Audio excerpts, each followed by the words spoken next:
Sus. It sounds like you're being robbed right now, Dick. You need us to call 911. Do you think this sounds like Stomp, that Broadway show? No, it doesn't.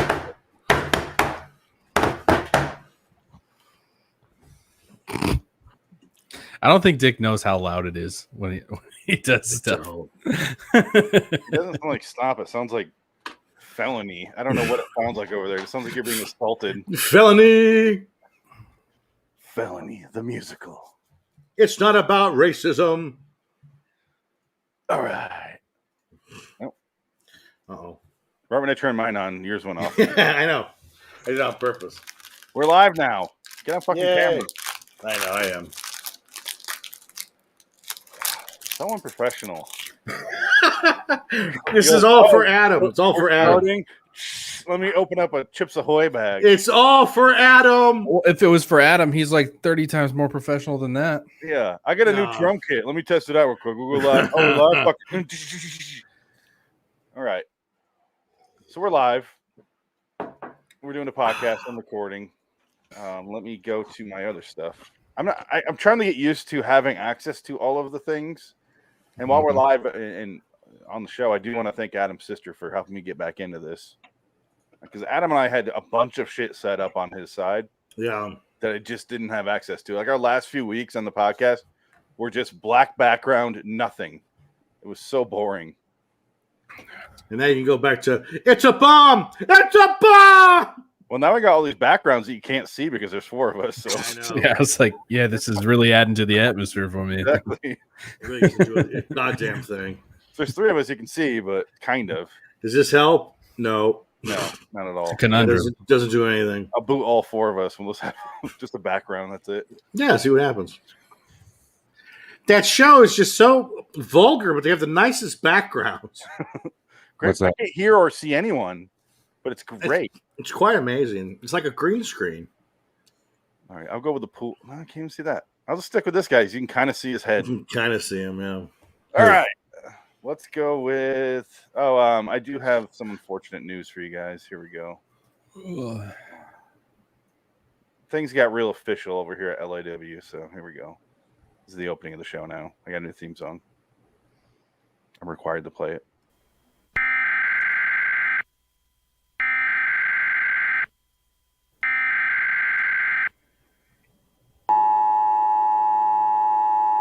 This is not a test. This is your emergency broadcast system announcing the commencement of the weekly podcast sanctioned by the government of Wonderland. Swear words of Class 4 and lower have been authorized for use during the podcast. All other swear words are restricted. Wonderland officials of ranking 10 have been granted immunity from the podcast and shall not be harmed. Commencing at the siren, any and all crime, including murder, will be legal for one continuous hour. Police, fire, and emergency medical services will be unavailable until the podcast concludes. Blessed be our Wonderland leaders in America, a nation reborn. LIW Anthology series review is now in effect.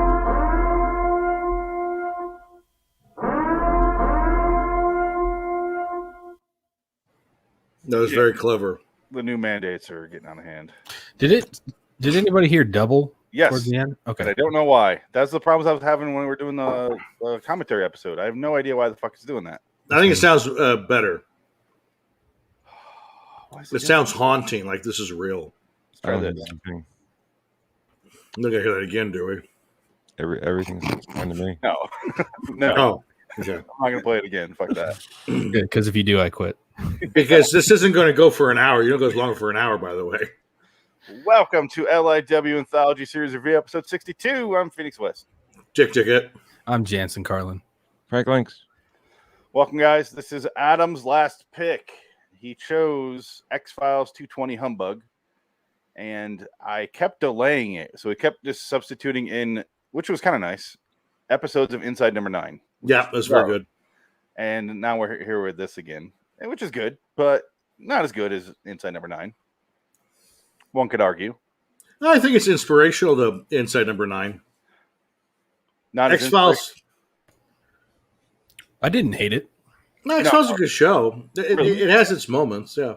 But Inside Number 9 is just cream of the crop. Oh, well, yeah, Inside Number 9 is very good. Yeah.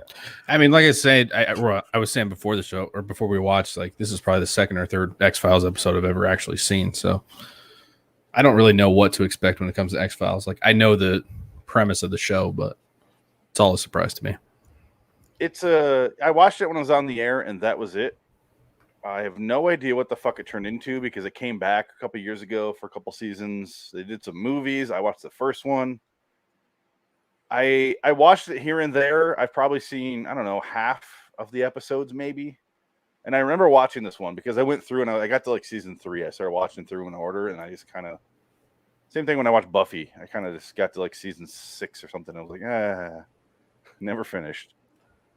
But X-Files, I remember being good. I remember liking it. It's a good show. It's not really an anthology show, but I let Adam have it on the wheel because he wanted to watch it. So I said, fuck it. It's anthology enough, I guess. It's anthology Like in that most of from what I understand, most of the episodes are all encompassing, right? I don't think there's too many lead-in episodes that go multiple episodes. Well, they have 2 different alien mythology storylines where they like the first, I think, 5 seasons it was one storyline, and then it went to the black goo. He's doing cocaine. Okay. And the black goo comes into it, and you're just like, huh? And then the black goo went into the movie, and then it kind of went, it's okay. The first alien mythology storyline is better than the second one, I think. now it's in the Blumhouse movies. Now, yeah, Blumhouse got it. Yeah. Is that what made everybody old, that new M. Night Shyamalan movie? Oh, no. Is that what it is? Have you guys seen the new Blumhouse movies? They all have black goo for some reason. I don't watch those movies that much. I don't think I've The Island. There's a bunch of them. No, thank you. Not a fan. They have most of them are just one-off episodes. Almost all of them, except they have those like every 15 episodes. They'll have an episode about like Mulder's sister. Yeah, the Smoking Man conspiracy. Oh yeah, Smoking Man's a great character. Yeah, he's great. He's got an episode called "Confessions of a Cigarette Smoking Man." Yeah. If you're going to watch like 5 episodes of X-Files, that's one of them. Guess who killed JFK? Cigarette smoking man. From underneath. Yeah, he shot grassy knoll. Shot him from underneath. Wasn't everybody smoking cigarettes? No, that's the joke. Yeah, he's all he's a smoke, and one of the best bits of the show, he becomes powerful, and he goes, "Here's my rules for my rule here: the Buffalo Bills will never win a Super Bowl, never." Yeah, and it was around 1990. It's pretty good. It's a good joke. 4 in a row, right? Yeah, that was good stuff. Except for the fact that Africa thinks Buffalo Bills are like the best Super Bowl team in the world. Those fuckers won that all 4 years in a row. Wow. We thank you, Buffalo Bill, for keeping us warm at night. You are the winners in our hearts. Just like in the Nigeria Suns won in Africa this offseason from Jansen. Yeah. Are you a Buffalo Bills fan? No. Oh, okay. We watched the Phoenix Suns game together and they lost. Oh, oops. Bringing up that salt in the wound day. It hurts. Still got my shrine up. I bet that hurts. I heard that. I've at this point, I think I sent Phoenix a text. I can't remember if I did or not, but I've sworn off team sports. I won't be watching any more team sports because my heart hurts every time my team loses too much to the point where I'm stressed, and now I'm just going to watch golf for the rest of my life. Very good. Yeah. We'll see how that actually works out, but football season starts soon, so probably won't happen. Frank wants us to sing "Fly Eagles Fly." Fly, Eagles fly. I'm not gonna. Nobody likes the Eagles, Frank. Fight. Fly, Eagles fly. Turn the city down. Touchdown, 1, 2, 1, 2, 3. Hit them low. Winners gonna lose. How many of these teams have songs like that? Fly, Eagles fly. All right, let's get to the point where Muted. You won't know until about 20 minutes into it. yeah. He's still going. Yeah, I know I was muted. I don't care. Okay. Still having a good time. Fly like an eagle into the sea. Fly like an eagle, let your spirit carry me. All right, dude. So Adam chose this episode. I think it was because we were kind of surmising during the episode. Maybe it's because there's a curio shop about a third of the way in, and because he loves Friday the 13th, the series, he chose 2 episodes of that we watched. Dude loved it. Owned it on DVD. I see that on Amazon. I'm like $13 for every episode, huh? It's not bad. I'll wait till it's 8, maybe. Give it time. It'll happen. Well, we were thinking maybe it was because it was based in Florida too.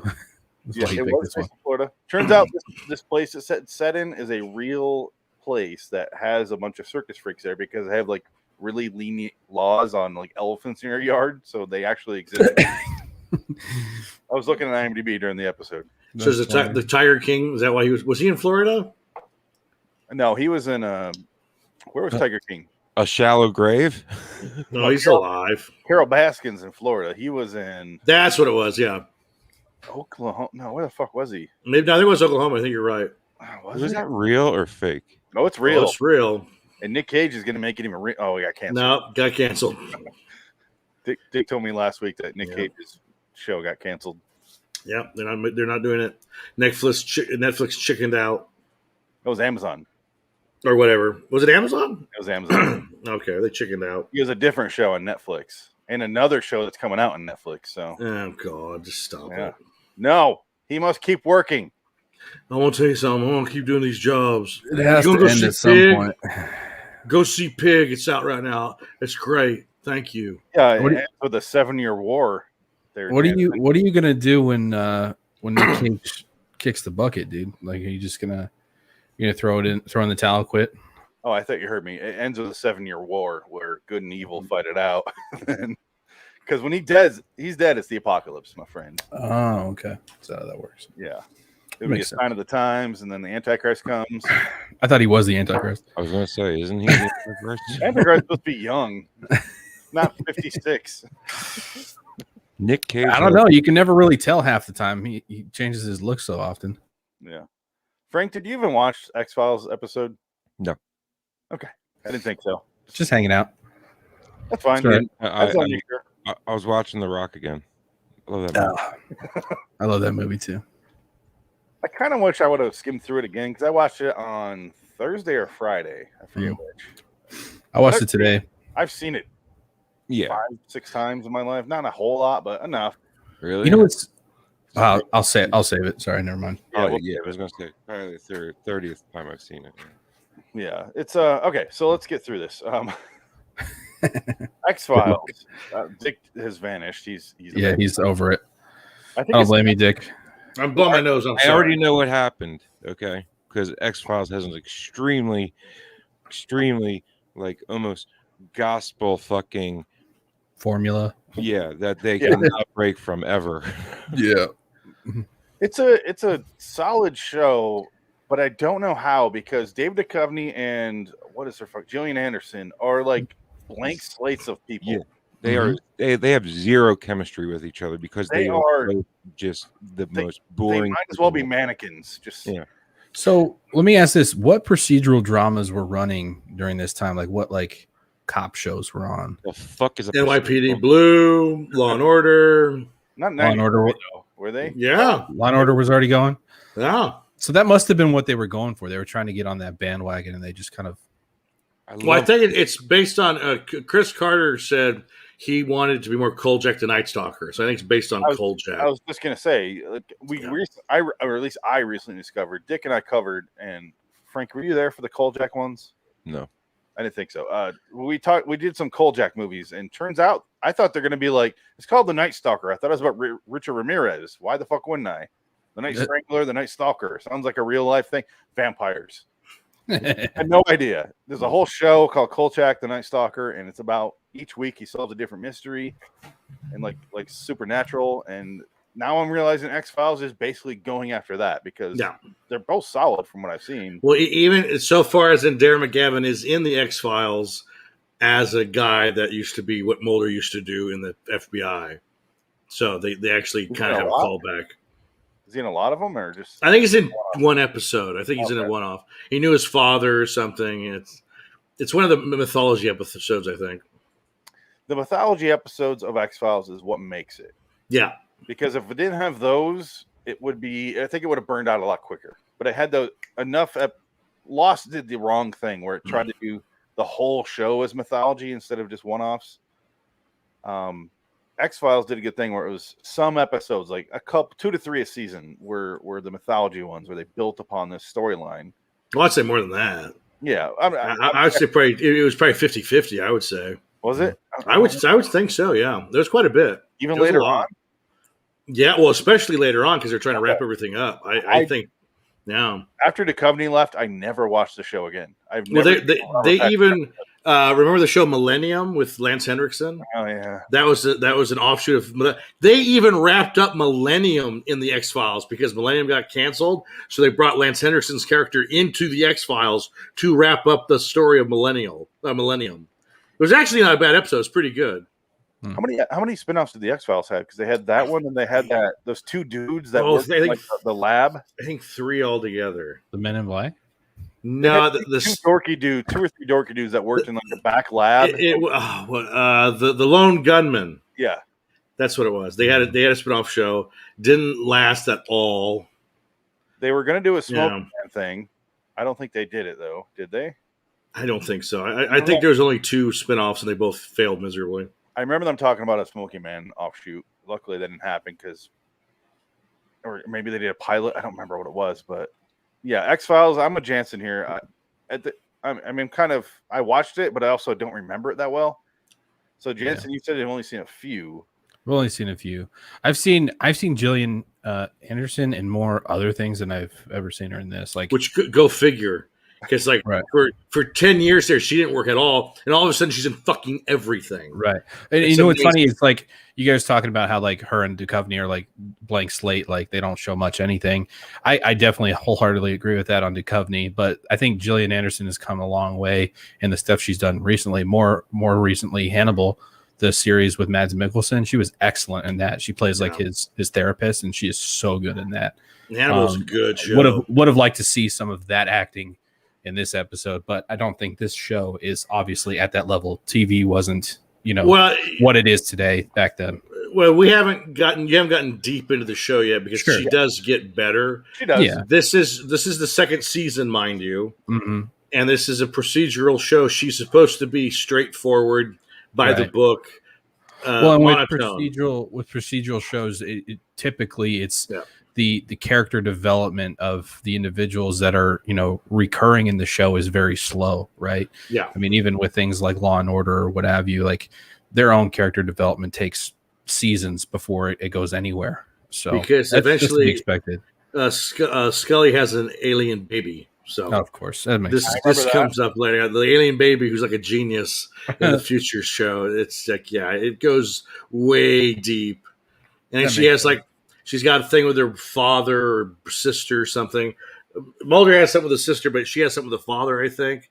That might have been second season where her father dies, and it's a big. So she has dramatic turns in the show. It's just you haven't seen him yet. So she's very good. Yeah, but very good. Just comparing it to like the stuff I've seen recently, like every episode or every portion of something that I watched with her in it lately has been just like over the top and like really well done. So she's always trying to be British now. She does that in everything she does. She's got a Madonna thing. What's that show she did? Like 2013, Fallen or whatever. Yeah. About the serial killer? War and Peace? No, The Fallen. I think he's right. Oh, the Fallen. Yeah, the serial killer. Seasons. Stella Gibson. It wasn't bad. I saw the first season. It was fine. But it was a really British formula where it's series 1 has 6 episodes, series 2 has 6, and then it's fucking done. Yeah, well, I like that better.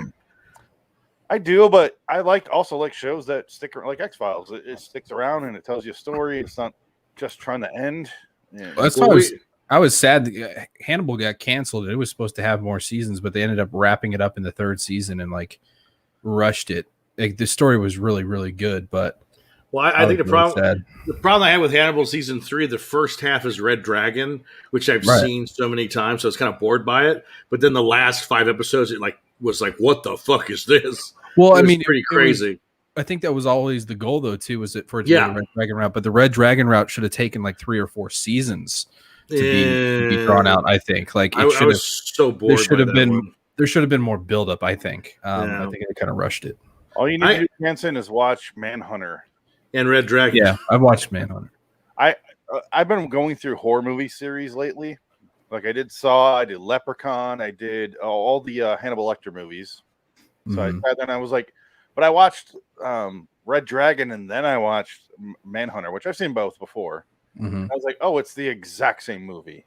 Like the exact same script, pretty much. Mm-hmm. But and then I did Purge most recently. That's why the intro, obviously. Yeah, I figured. I caught on to that one. Really? Have you watched the Fear Street on Netflix yet? No, movie. No. Oh, dude, you guys got to watch it. It's so good. It's so good. Your enthusiasm every time I talk to you about it. This is the third time now. I know it's because I need to talk to somebody about it because honestly, like they did a great job. Like I have a real soft spot for those movies that pull out that nostalgia feel for you, and this one just does it, and they do it very well. So isn't the first one 1994? Yeah, it's 1994, and then the second one is like 1970 something, and then the third one is like 1666. Yeah. But all three movies are tied together, right? So they all return. I remember all 3 years vividly, so it's fine. The nostalgia's going to come pouring in. Yeah, no, I mean just like the soundtrack, really, the vibe, really nostalgic for me. Yeah.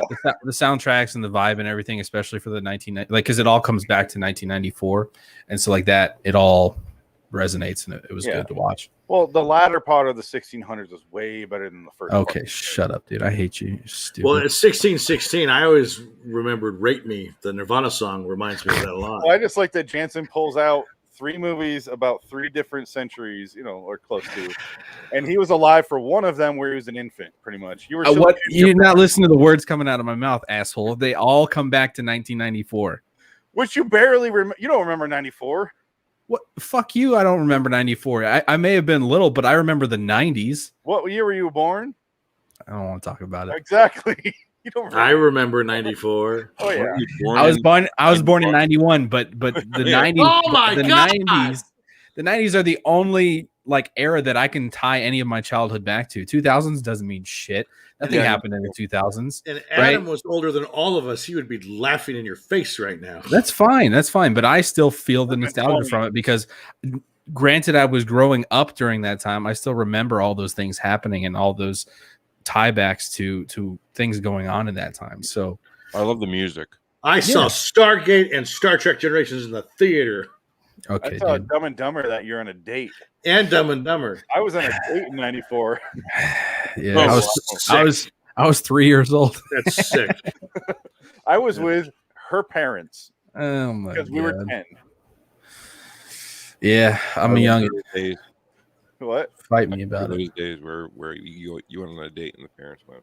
Yeah, I remember my parents would literally. I had a girlfriend who lived in we lived off of 35th and T-Bird, and my parents would drive us all the way out to South Mountain, 20 something miles away, just so I can go hang out with her twice a week. 40-mile round trip just so I can go hang out with my girlfriend. They're like, this is stupid. I'm handy. Yeah. Right? Not even. We were 12 and 13. We weren't doing anything. We were just sitting there watching I didn't TV. date until I was 30. Yeah. That checks out, Dick. I assumed as much. Yeah, I didn't want it. I didn't care. Russian mail order brides. What was his name? It's funny. Pietro. Pietro Novikov. Yeah. I watched Black Widow last night. What a waste of time. Oh, was fine. Black Widow's whatever. It's fine. That's the problem. It's fine. It's fine. Sure. How do you play? How is Black Widow second fiddle in the movie called Black Widow? Well, that's the thing. She got overshadowed by better actors. Crazy. That's why. Well, yeah. Black Widow second fiddle. Don't put Florence Pugh. Don't put Florence Pugh in a movie with Scarlett Johansson. I'm sorry, because Scarlett Johansson just don't got it. Pew pew pew. That girl stole the movie. Her sister in that. Ooh, you guys haven't seen it in the bottom row. She steals the movie, and Scarlett Johansson kind of looks dumb because the other girl's so good, and Scarlett Johansson's there hey, I'm Black Widow. And you're like, I don't care. I'm Black Widow. How you doing? You're old news, bitch. And then you got David Harbour in the mix, and he's phenomenal. Oh yeah, but Scarlett Johansson is so fucking hot though.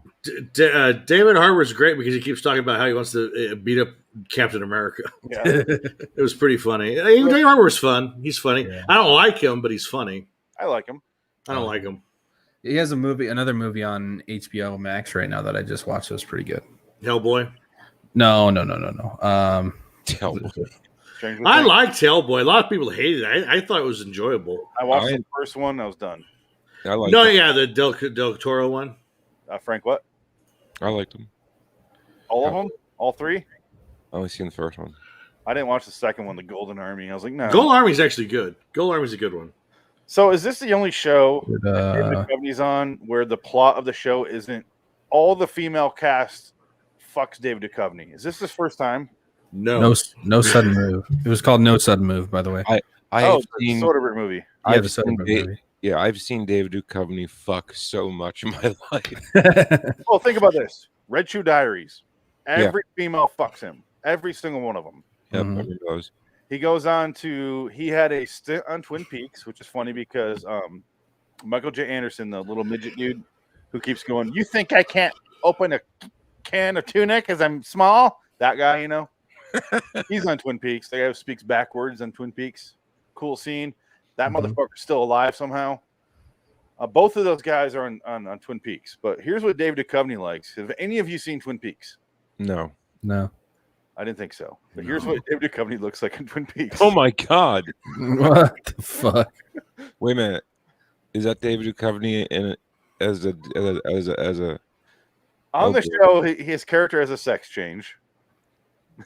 I mean, way ahead of its time. That show. Yeah. What the fuck? Himself. I've watched more Californication than anything else. David. That's what I'm getting to next. Yeah. And he leaves X-Files. He does Californication, which is just a bevy of hot girls coming into he's in a hotel room just by himself, and women just come in and fuck him and leave. That's all it is.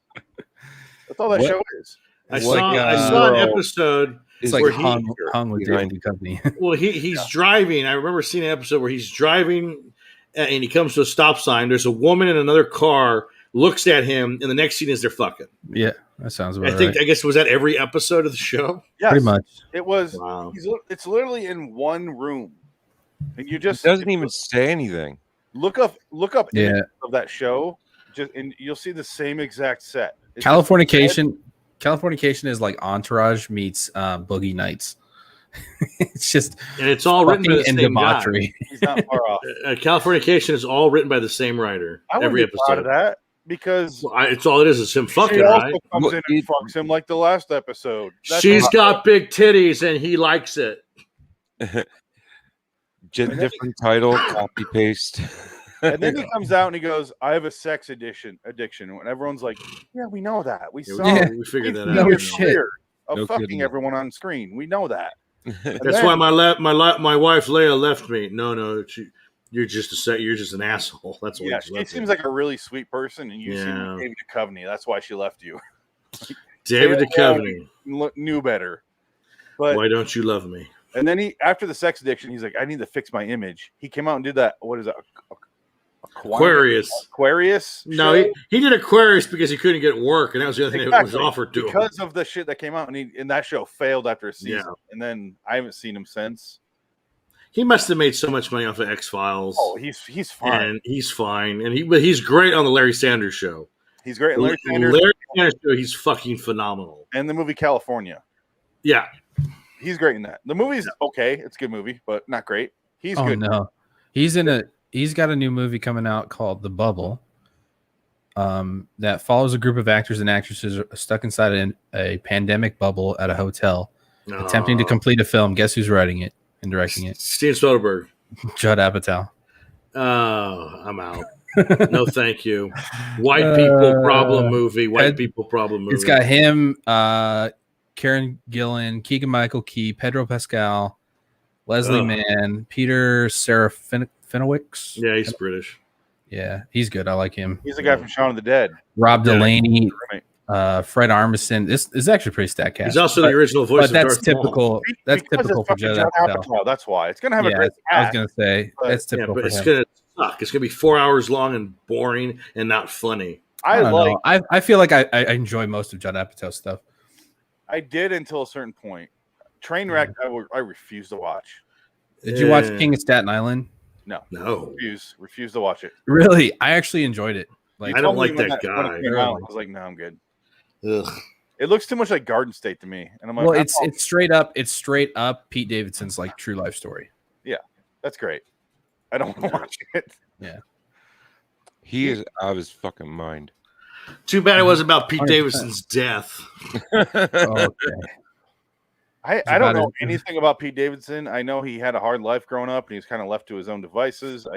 But His dad died in 9/11. He was a firefighter, so like, it's a little bit about that. Talking about the comedian on Saturday Night Live, right? Yes, Mm-hmm. the one that dated Ariana Grande.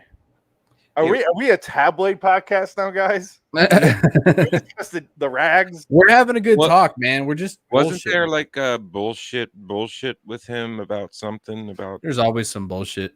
Somebody trying to cancel him for some reason. Here's Michael J. Anderson from Twin Peaks. I'm more interested in the picture.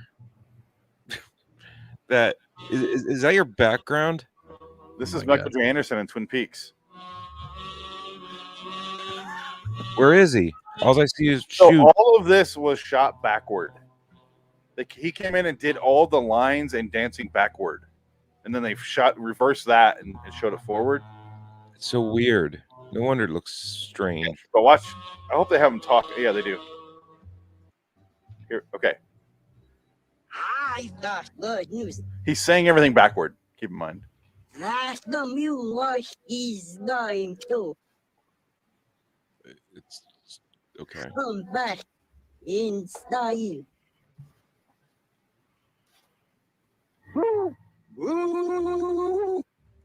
So that's Twin Peaks. a little taste of Twin Peaks for you. What was that? I feel like I just had a stroke. I know. Right? That's David. Am I back on acid? I love and hate David Lynch. He just does that shit. You're full of bullshit. It's fucking bullshit. I'm David Lynch. What's going on over here? All right, so we have not discussed this episode whatsoever. Doesn't matter. It's our first time having Jansen back on, and I feel bad because this is our Adam tribute. So let's not. Adam would have appreciated this. He never wanted to talk about the episode. That's very true. We'll make it a tribute to Jansen. With X-Files, he would. That's true. We should do our due diligence here. If you guys will just give me a moment here, let me set up the basic premise. Okay. You could just say the whole thing. That's fine. It's X-Files. So there's a series of murders that catch the attention of the FBI, therefore Mulder and Scully. They decide to go to this freak show in Florida, and then they're trying to figure out what the fuck's going on because these people are being cut and bitten in really weird ways, and there's blood streaks. They're getting aliened. Yeah, there's blood streaks in the way in, but not in the way out. Yada, yada, yada. They go to this place. All the people are fucking weirdos. I'm skipping over a bunch of shit, I realize, but I'll get into specifics later. And it's just a series of them talking to these people in the freak show. And I think it's one of the few episodes where they don't solve it. Like they're not successful in this episode. They don't catch anyone. There's a few like that. There's a lot of open-ended ones. Yeah, there's a few. That's the main plot of the entire show. They don't solve it. It's the X open files. Yeah. No, there's 217 episodes. There's got to be 50 of them that they don't solve it. But so it is considered rare at that point. You know, it's just like The Simpsons when they were on The Simpsons, and Gillian Anderson goes, "Well, actually, Mulder, we have a drug shipment coming in the docks, and we kind of want to go and solve that crime." He goes, "I think the FBI is hardly interested in something like that." So they got a Springfield. When on The Simpsons when they had Mulder and Scully on, and it was just Burns getting radiation 25 years ago, and he's walking around the field and all glowing green. No, Jansen was 4. Yeah, I was about the same. I was 4. I like the movies better than. You vividly remember being 4, apparently. So tell me about the Simpsons episode. Hey, do you vividly remember these 2 middle fingers? Seen these before? Hey, sit and spin, motherfucker. If I was there, I would. Fidget spinner. Speaking of Simpsons, you're Hitler. Wait, that was American. That was Family Guy. Oh no, he's got a clip. I do. I really do. There we go. It's an episode of The Simpsons where they do this exact thing from Twin Peaks. Yeah, there you E Beta L E the Blues. Anyway, I pulled that off the top of my head because he said Simpsons. And I remember they did Twin Peaks. Can we go back to the picture that you keep that keeps like? Oh, that's Kind the of. guy that eats the baby or whatever the thing Vestigial is twin. in the show. Well, I can definitely show you, Frank. Show him the picture, yeah.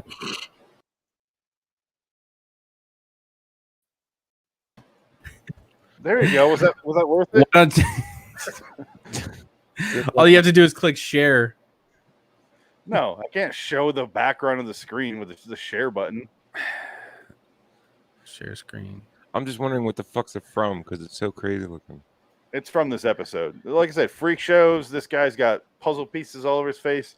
It's a guy who plays the character of the Conundrum, whose real name, the Enigma. He's credited on the IMDb as the Enigma. He's in like At four least things. it's not Edward Nigma.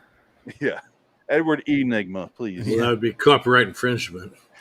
And really fucking obvious because DC is a bunch of fucking hacks back in the day. You get it? Riddle me this, Batman. He does riddles, and Enigma's a riddle. What? call him the Why Riddler. is a raven like a writing desk? Half this guy's face is burnt off. We're gonna call him Two-Face. Still my favorite Batman villain. What, for Two-Face? Riddler? Yeah, the Riddler. Penguin looks like a penguin. He's got wet wings. But he has a bunch of different umbrellas. Come on. For some, and a gigantic fucking Ducky. rubber ducky. Dick? Yeah. Dick? Is Big Batman getting beat up by a bunch of guys because an old woman said beat him up? Apparently. That's the state of Batman.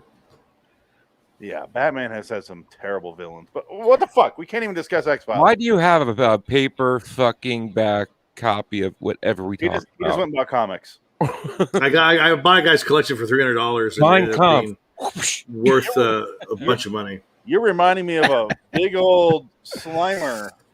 There. I imagine Dick has a room just Give You filled. mean that? Slimer. A Oh Slimer. my You know what I God. mean? Who would have thought it? See what I mean? I It's imagine like that was pre-planned. I imagine Dick has a room in his house just filled with innocuous bullshit that he's collected, and there's like a lane that he can walk from one side of the room to Oh my the other. God, oh my God, I want that. What is that? Look what I got Oh, today. stops. It's That's so cards. cool. A full box. Oh my God, that's amazing. Yeah. That's awesome. Awesome Billy Seltzer ones. That is actually going for sale. I have to make Yes. my money on We that. definitely should sell that. Yes, that is going for. I got a good price on it, and I think I can get some good profit on it. Although I want some Phoebe Cates action cards, though.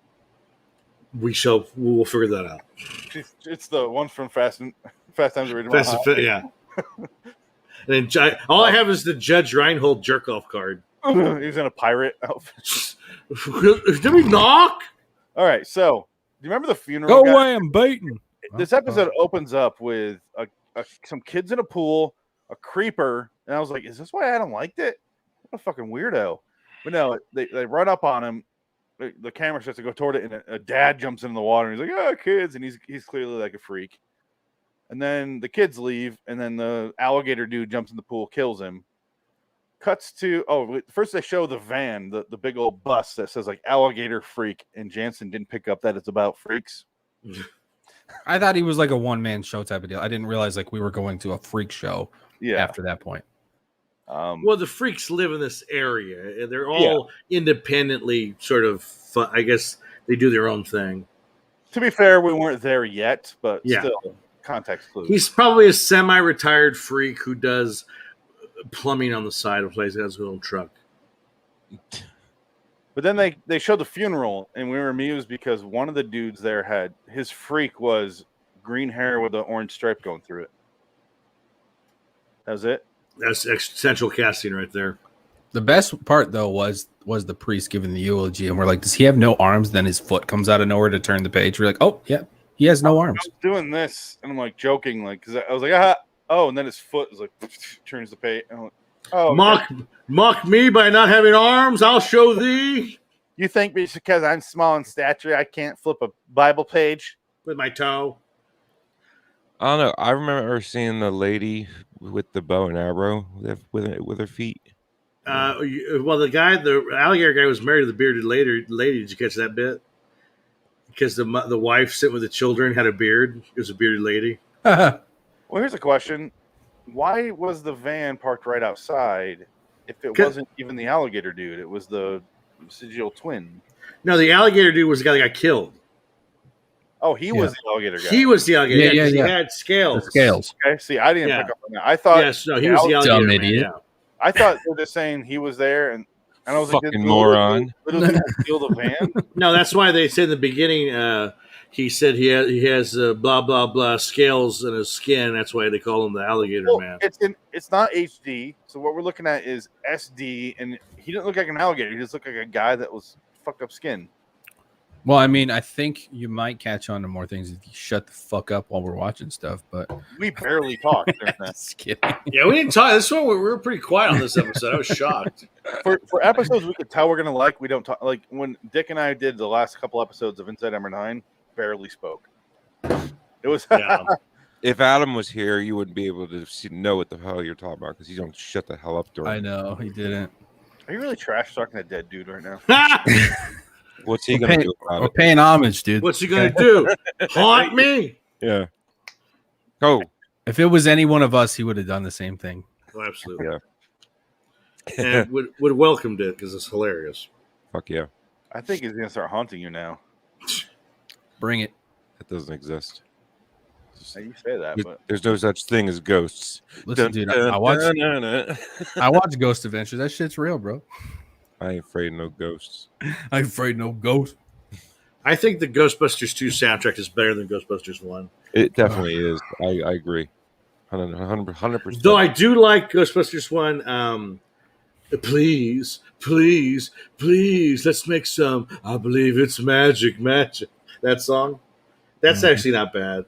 But then that's the only one I can really think of that makes you kind of cringy, scared. The X-Files was on from Oh, 93 to 2018. I realize they took a long time off. Yeah, that's not necessarily There's an true. asterisk on that. Yeah. But it does cover those years, which is fucked up. And you were kind of what you mentioned earlier, like Law and Order and stuff, and that show is more popular because it gets more eyeballs. But this show is going to last longer. X-Files. Oh yeah. Well, I mean, Law and Order, it's like a true crime. I mean, how many times can you watch the same crime to see who done it? You know, And that show's real obvious because it's like, oh, there's the guest star. There you go. Oh yeah, that's the thing. Right. Well, duh. Come on. X-Files, same thing. That's why I honestly don't watch those Not types really. of shows at all. Are you saying that You didn't know Vincent Chevalier was going to have a vestigial twin that ate people? I can't Come enjoy it. on. I can't enjoy it when I see it coming. Like that's part of the problem with having watched I know. so When much you movies, come, too, you can't enjoy it. I know. It's weird. I mean, when I see a dude come, I'm like, God damn it, I didn't come here. Now Why? none of that was enjoyment? Where do you want it? Down my throat. That's right, baby. He left because of the truth. He left because we're so disgusting. The truth. you're all a bunch of cunts. You need to put a hat back on. It's just creepy looking. You bald. Jansen, you haven't been on in a while. Hey, it's Jansen. Has Jansen Listen, my always, head was hot, man. It gets hot in here. was he always Oh, bald? he or only did he lives in the shave? bowels of hell. I haven't played these in a while. I have these Uh-oh. clips set up from like 2 years ago, Jansen. What's that? Is that not going to play? Probably not. I hit the button. Nothing happened. Well, again, like 2 years Built ago. the computer, so why would it work? What? What? See? What? Huh? It's playing, but it's real low. I know. Jansen is loitering in Wonderland. Jansen is loitering in Wonderland. There it is. Thank you. I also had this one for Adam. Look at the screen for moving holes, putting out words before your hole does so. Look at the screen for moving holes before your holes do so, or something like that. Yeah, that's good Because stuff. you were not look when you were talking. He did not get it either because the way you worded that, it is kind of fucked up the way you worded that, but he dn't get it at first. No, but I told him after I every know. show where he cut, He just didn't give a Well, shit. you had explained to him what it meant. He wasn't the brightest bulb, in the store, but He's just not used to working with other people. That's what that. no, he always said Check Twitter. MS3, yeah. Check Twitter, Frank. What's He went happening? to Twitter. He's gonna check Twitter. What's on Twitter? What? No. Adam dealing with people on Twitter or not dealing with people on Twitter? Sent you some DMs. No, Adam's still around, guys. So humbug means hoax, but Yes. gaffes means phony. I'm confused. Humbug seems like it's a good phony where it's tricking you into thinking it might be real, but gaffes is like just outrageously phony, right? Am I wrong? Or are they both the same thing? I don't know anymore. Cool. That's what this I'm sorry. Did you 25 say something? this 25-year-old episode of the X-Files made me have to question English language again. Yeah, this is from March 31st, 1995. This is Jesus 26 years ago, Christ. That's insane. right? What am I? God damn. We got Dr. Blockhead nailing a thing in his chest. At in the funeral, he like fucking Sonic the Hedgehog comes up and knocks over the coffin. And apparently they set the coffin on the ground without digging a hole to put the coffin in, which is what you do before a funeral with a casket in a cemetery lot. Well, he couldn't do his trick if they did that. He could have just came out from the hole. It would be the Hey! exact same. Hello, how are you? Am I wrong? Isn't that weird that they had a No. casket sitting on just flat dirt? They had just seen Ace Ventura When Nature Calls, and they love that bit when Jim Carrey comes out of the metal rhino's asshole. Yeah, it's They the come out the funniest year thing after I've this. ever seen in my life. I saw that on the theater in a different date. I saw that in the theater, and I was ashamed of myself. With her parents, because it was 6th grade. Mommy, Wow. it's nature, honey. meanwhile, Phoenix is over whispering her, "I'm gonna do that to your asshole later." He's halfway out of the rhino. He's going, oh, getting hot in these rhinos. In reality, it was. You remember that other Jim Carrey movie from a year and a half ago? It was. He's like, "No, who?" And I'm like, "Yeah, I'm alone in this world." I just love the line of him having to escape a rhino and not was this little fan running right here.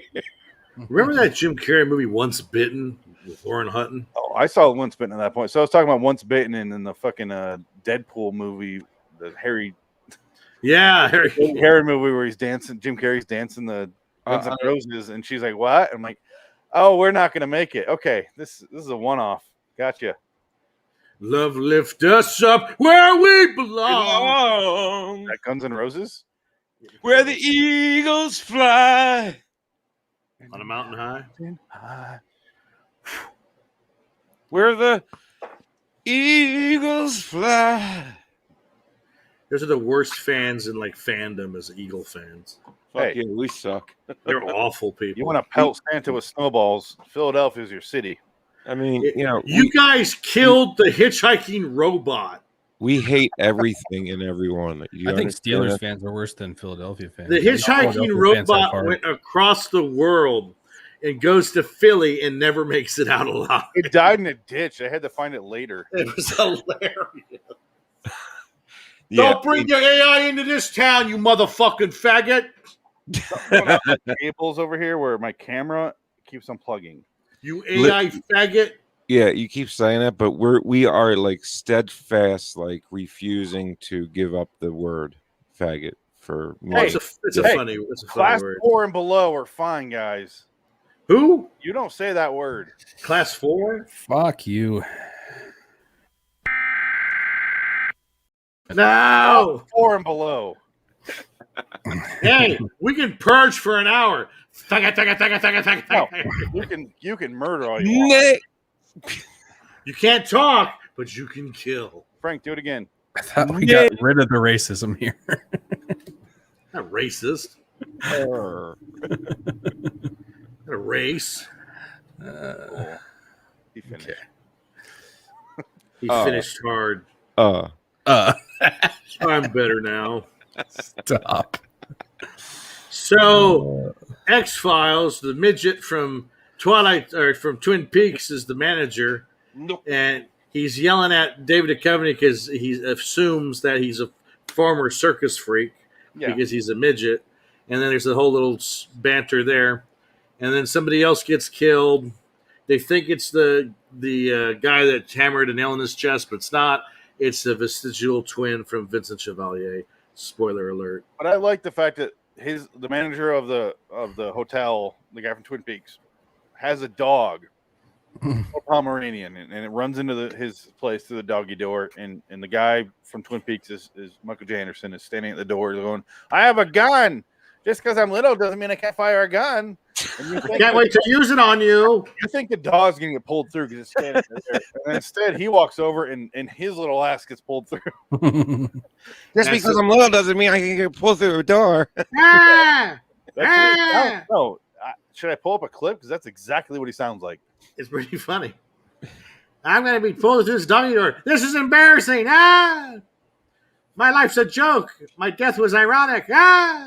Just because I'm little doesn't mean I can't go. Yeah, I mean, all right, here we go. You won't hear his dialogue, I don't think. This firearm, and I'm more than eager for an opportunity to use it. So it's set up for the dog being like snatched through that, right? Instead, his little ass does. Do I have his introduction scene? It's supposed to be before this, right? Michael J. Anderson. No, it's way before that. It's way after this. Yeah. It's Here it is. There it is. Yeah. Tell me, have you done much circus work in your life? And what makes you think I've ever spectated a circus? Just because I'm little means I worked in a circus, huh? My circus hands, and I just thought that You thought that because I am a person of short stature, that the only career I could procure for myself would be one confined to the so-called big time. You know what's funny? This is like 20 years before this would really happen. Mm-hmm. Now everybody does this. Sterling, right? That right? It was very foreboding where we would go. The OG I'm actually a them they this. Oh, fuck you. I prefer godly. I prefer spiritual unicorn and the blade of grass and the wind of the mists of Avalon. The Swedes, shut up. Yeah, the Swedes really need to pull it back a bit and stop. Stop. Just stop. Is this where you reference a YouTube video saying it's really the Swedes who started all this? No, what they're doing. The Swedes started X-Files? What happened? What's the new conspiracy theory? What they're doing right now with schools and shit and trying to be politically correct and all with the whole he, him, and shim and or whatever. Is you're not allowed to say he or she. It's all everybody's the word is fuck. It's like Blunderhouse. Frank, where did you learn about this? Huh? Where did you learn about this? YouTube, of course. Hey, I was right. What are the odds? Well, I ain't far off because it's happening in academia. So wait, they're trying to cancel pronouns? Yeah, no, that's actually not far off. Cancel the English language. You've seen Twitter, right? Twitter does have blue check marks have pronouns. Twitter you can just fucking ignore. But I know, but we have people in charge doing this shit. In California, you do. Well, it's going to spread like a fucking plague. It will not spread, I guarantee that. I hope not. I'm scared that it will. What you lunatics do over there on the West Coast in Cali does not fucking ever move like this. I hope not. Well, here's the reality of the situation. If it does, we're all dead. Here's the reality. It doesn't matter if it does because who gives a fuck? Exactly. People in Cali, but in Cali, I'm not blaming you for this, but people in Cali think that's how the world is, and you're like, no, nobody gives a shit about that in real life. Yeah, nobody cares. Nobody's doing that. Like we all have jobs. Yeah. I have a YouTube channel and I'm an Instagram You're an influencer. Influencer. Yeah. My pronoun is helicopter / Firebird, the Nick Cage movie, which I love so much. TLJ. TLJ is wonderful. Heart Sean Young. _heart. Oh All right. my God. Adam, you picked a good episode. Let's just rate it and be done, right, guys? Yeah.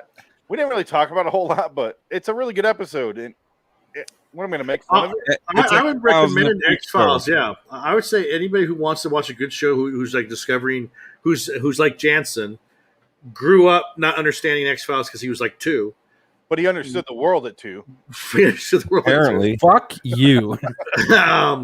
No, it's a good show for like kids to discover now, but I'm sure they'd be appalled because it's so politically incorrect. He already knew how to barbecue correctly. Exactly. But this would have been a good episode for Twitter because it's a guy going, you think just because it would have been perfect for him. So they could really, this is a good touchstone for them to understand. This is X-Files inventing Twitter. Exactly. All right. Ratings wise, I give it a 7.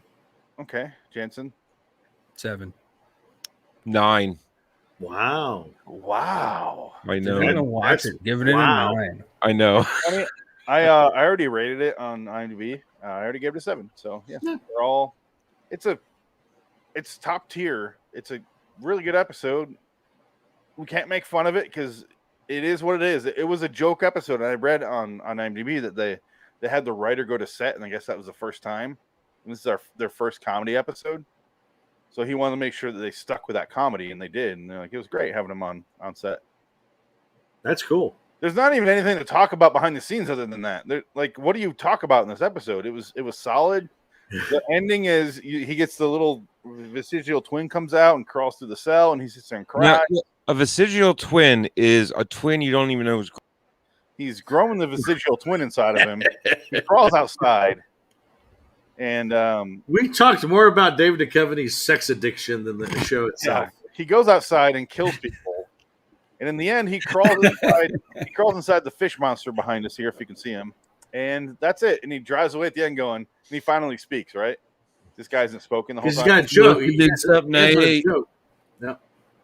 I learned what a vestigial twin is on. It couldn't hurt on YouTube. It couldn't hurt. That was a Jack Laird X-Files episode. I knew I had to say that pretty quickly. A vestigial twin is one that grows with the other baby that gets eaten, right? Sure. Something like that. Okay. So, yeah, I'm right. That's cool. That's the way we used to learn, listening to people. And just hold on, here's my theory. La la la la la la la la la. That's Twitter, bitch. All right. I grew up learning how wrong my dad was about everything. When he used to tell me shit, I would just believe him. Yeah. Me too. He did cook good meth, though. Apparently. So he knew what he was doing. Well, he's just like Walter White. Yeah, he made green meth, though. Big I'm talking about, money's in blue. I'm talking about things he actually told me. You know what I mean? Crystal blue persuasion. What do you mean? I would ask my dad about something, and instead of saying, "Oh, I don't really know much about that topic," he would like come up with some bullshit answer. Yeah, and I would just believe it. Exactly. And then you Google it later, and you're like, "Motherfucker!" I would ask my dad something. He'd tell my mom, "Tell him I don't know." Not even joking. That's when my dad talked to me. I know. Well, no, he didn't really talk to you. And still talks to me. He tells your parents aren't even married anymore. Who tells everything to me? You text your dad, and your mom texts you back. Your dad said, he thinks I'm like my sister and mom. It's my sister that does that. Oh, he's mad that you're not talking. Why the fuck would I? Please tell him that. I'm gonna play a game of tele. Oh, anyway, you have a sister? Yeah. Wrap it up. Sibling you have is a sister? Yeah. No, I got more. Do you? Anyway, let's see here. Known him for 20 years, and I don't know half of his life. Yeah, It's not worth talking about. Are you attempting to find out anything about this man other than what he's saying right now? I mean, he's an enigma. It's not even that interesting to even bother. No, it's not. No, it is. It is. The way his dad talks to him is I want to spend an hour on that. I really do. Do we need to have a therapy podcast? A lot of dads are like that. I want to do one. I want to do that. It was called the podcast. Yeah. That thing started off as a complete fucking joke and ended up being like the most serious thing we've ever done. Oh my god! Like, we did a whole suicide prevention episode, and we're like, we need to stop. What are we doing? Yeah. We're helping people. Let people kill themselves. I don't care. Yeah. I agree. It started out as us as a podcast, basically talking shit on other podcasts. Let me just say this, Frank. I have had the thought recently. Do you remember we brought up the podcast before, and Dick and Adam? No, the podcast. Dick and Adam go, let's stop before they decide to continue it. And I was like, we're not going to do that. No. I did have the thought recently. Wouldn't it be fun to listen to the podcast that we did, talking about other podcasts, and do a podcast about that podcast? Oh, yes. So it's now the podcast. Dude, I want to do that. I thought those recordings were lost though. It's too much work. No, they exist. Unfortunately for humanity, they are still active. Yeah, oh, really? I do enjoy listening to them from once in a while. Which one is it that's lost that we can't find? Nothing. I thought there's ones that we couldn't find anywhere. There's only one episode I ever lost. It was a Twilight Zone one that. Yeah, it was a Twilight Zone from season 1. Yeah. We just redid it and filled it in. Paved it over. Called it good. He didn't even know it was lost. I had to tell him because I'm like, yeah, it doesn't exist, dude. Like, because like I was like, what happened to? Where is it? Like, it goes from 18 to like 20. Like, where's 19? I think it's like the last flight or something like that. Yeah, that's what it was. And we just had to redo it like years lader. I don't know what the fuck happened to it. I have no idea. Yeah, it was the British guy that landed because he flew into a cloud. And old iron bum. Oh, Frank, thanks for joining us. Do your plugs because our outro does not have your plugs. It's okay. RedDragonsRadio.com. It's easy. Cool. I could have said that. You should have. But you didn't. So I gave you. I literally handed it to you on the silver platter the first show. Can you talk into a cup more? That'd be great. Thanks, Jansen. I know. It's like, yeah. What's that, Jansen? Oh, hold on. I do have a genuine question for Jansen. No. Can I pause you, Jansen, from your long sigh? Is that a Harkins cup? It's a what? Is that a Harkins cup? It's a witch cup. Can't you fucking read? It's big enough. No, it's a witch cup. All I see is his big fucking Andre the Giant mitt covering this thing. I don't see anything on it. He does have some sexy big hands, don't he? He's got some hands that could crush a human skull. Look at that thing. I know. You look like it's like Andre the Giant holding a fucking Pepsi can. That's what I said. Great. What's a normal size thing that I could pick up right now? Oh, here we go. Your dick. Yeah, I know. I was gonna say that. I instantly thought your cock. This is me holding a controller. Jesus Christ! You mean you're crushing one? Hold on, Jansen is not that big in person. I'm pretty big. You're kind of tall. You're a couple inches taller than me. You're a little bit wider. Like you're not. I could pick you up and carry you over my shoulder like a little baby, but I could do as well. But your hands are like you couldn't. You're crippled. The size of mine. I could caress you like a baby. Hold on. I don't even tell you guys, but I'm like 6'8". I would put you into my hole, and you could be my vestigial twin. You know, a vestigial twin is. So here we go. Here's the outro. It has all our plugs. We'll just do that. God damn it.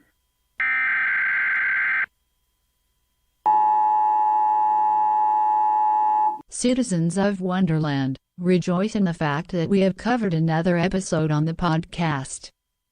Go to liwstudios.com for more videos and podcasts. Subscribe to Loitering in Wonderland on YouTube. Search on Amazon for books by Richard Pierce. Until next time, and in the meantime, we are Phoenix West, Dick Dickett and Jansen Carlin. So long, citizens. All hail our glorious leader.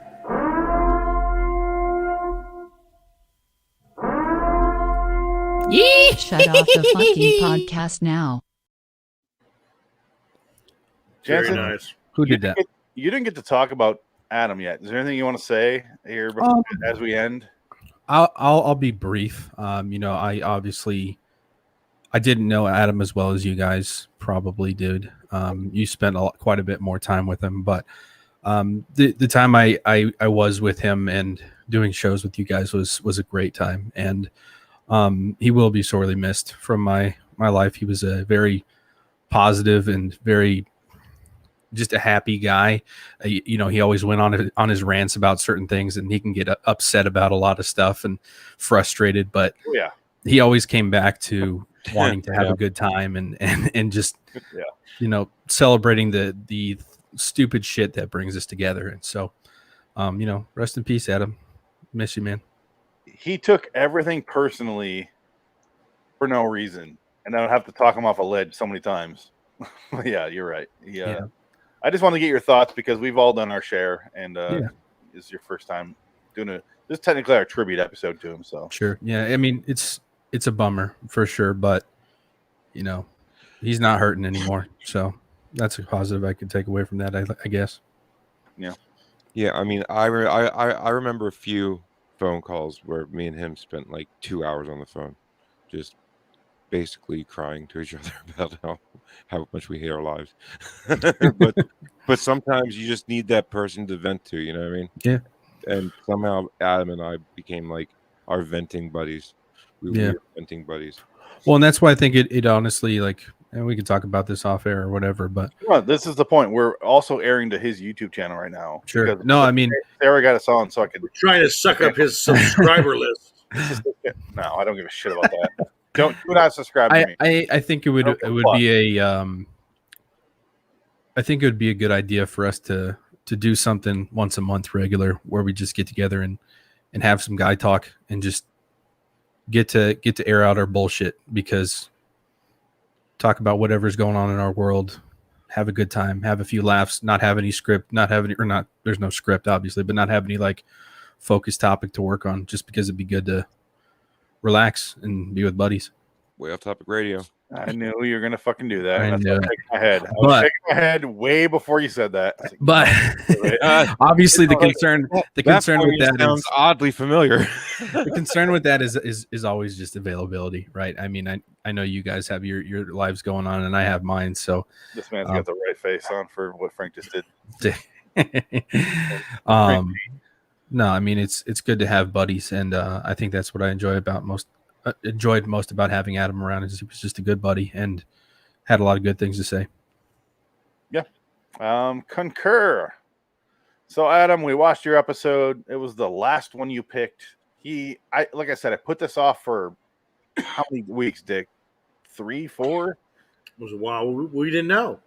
Yeah, he was in the hospital for a while, and I was like, "Do you want to do it?" And he's like, "I won't make next Wednesday." This is when we did Wednesday shows. He's like, "I'm not going to be on next Wednesday. Can't do it." Chris Wick says, "R.I.P. Valhalla Adam." Vanek Black Rose says, "To Adam, sad beer, cigarette." Yeah.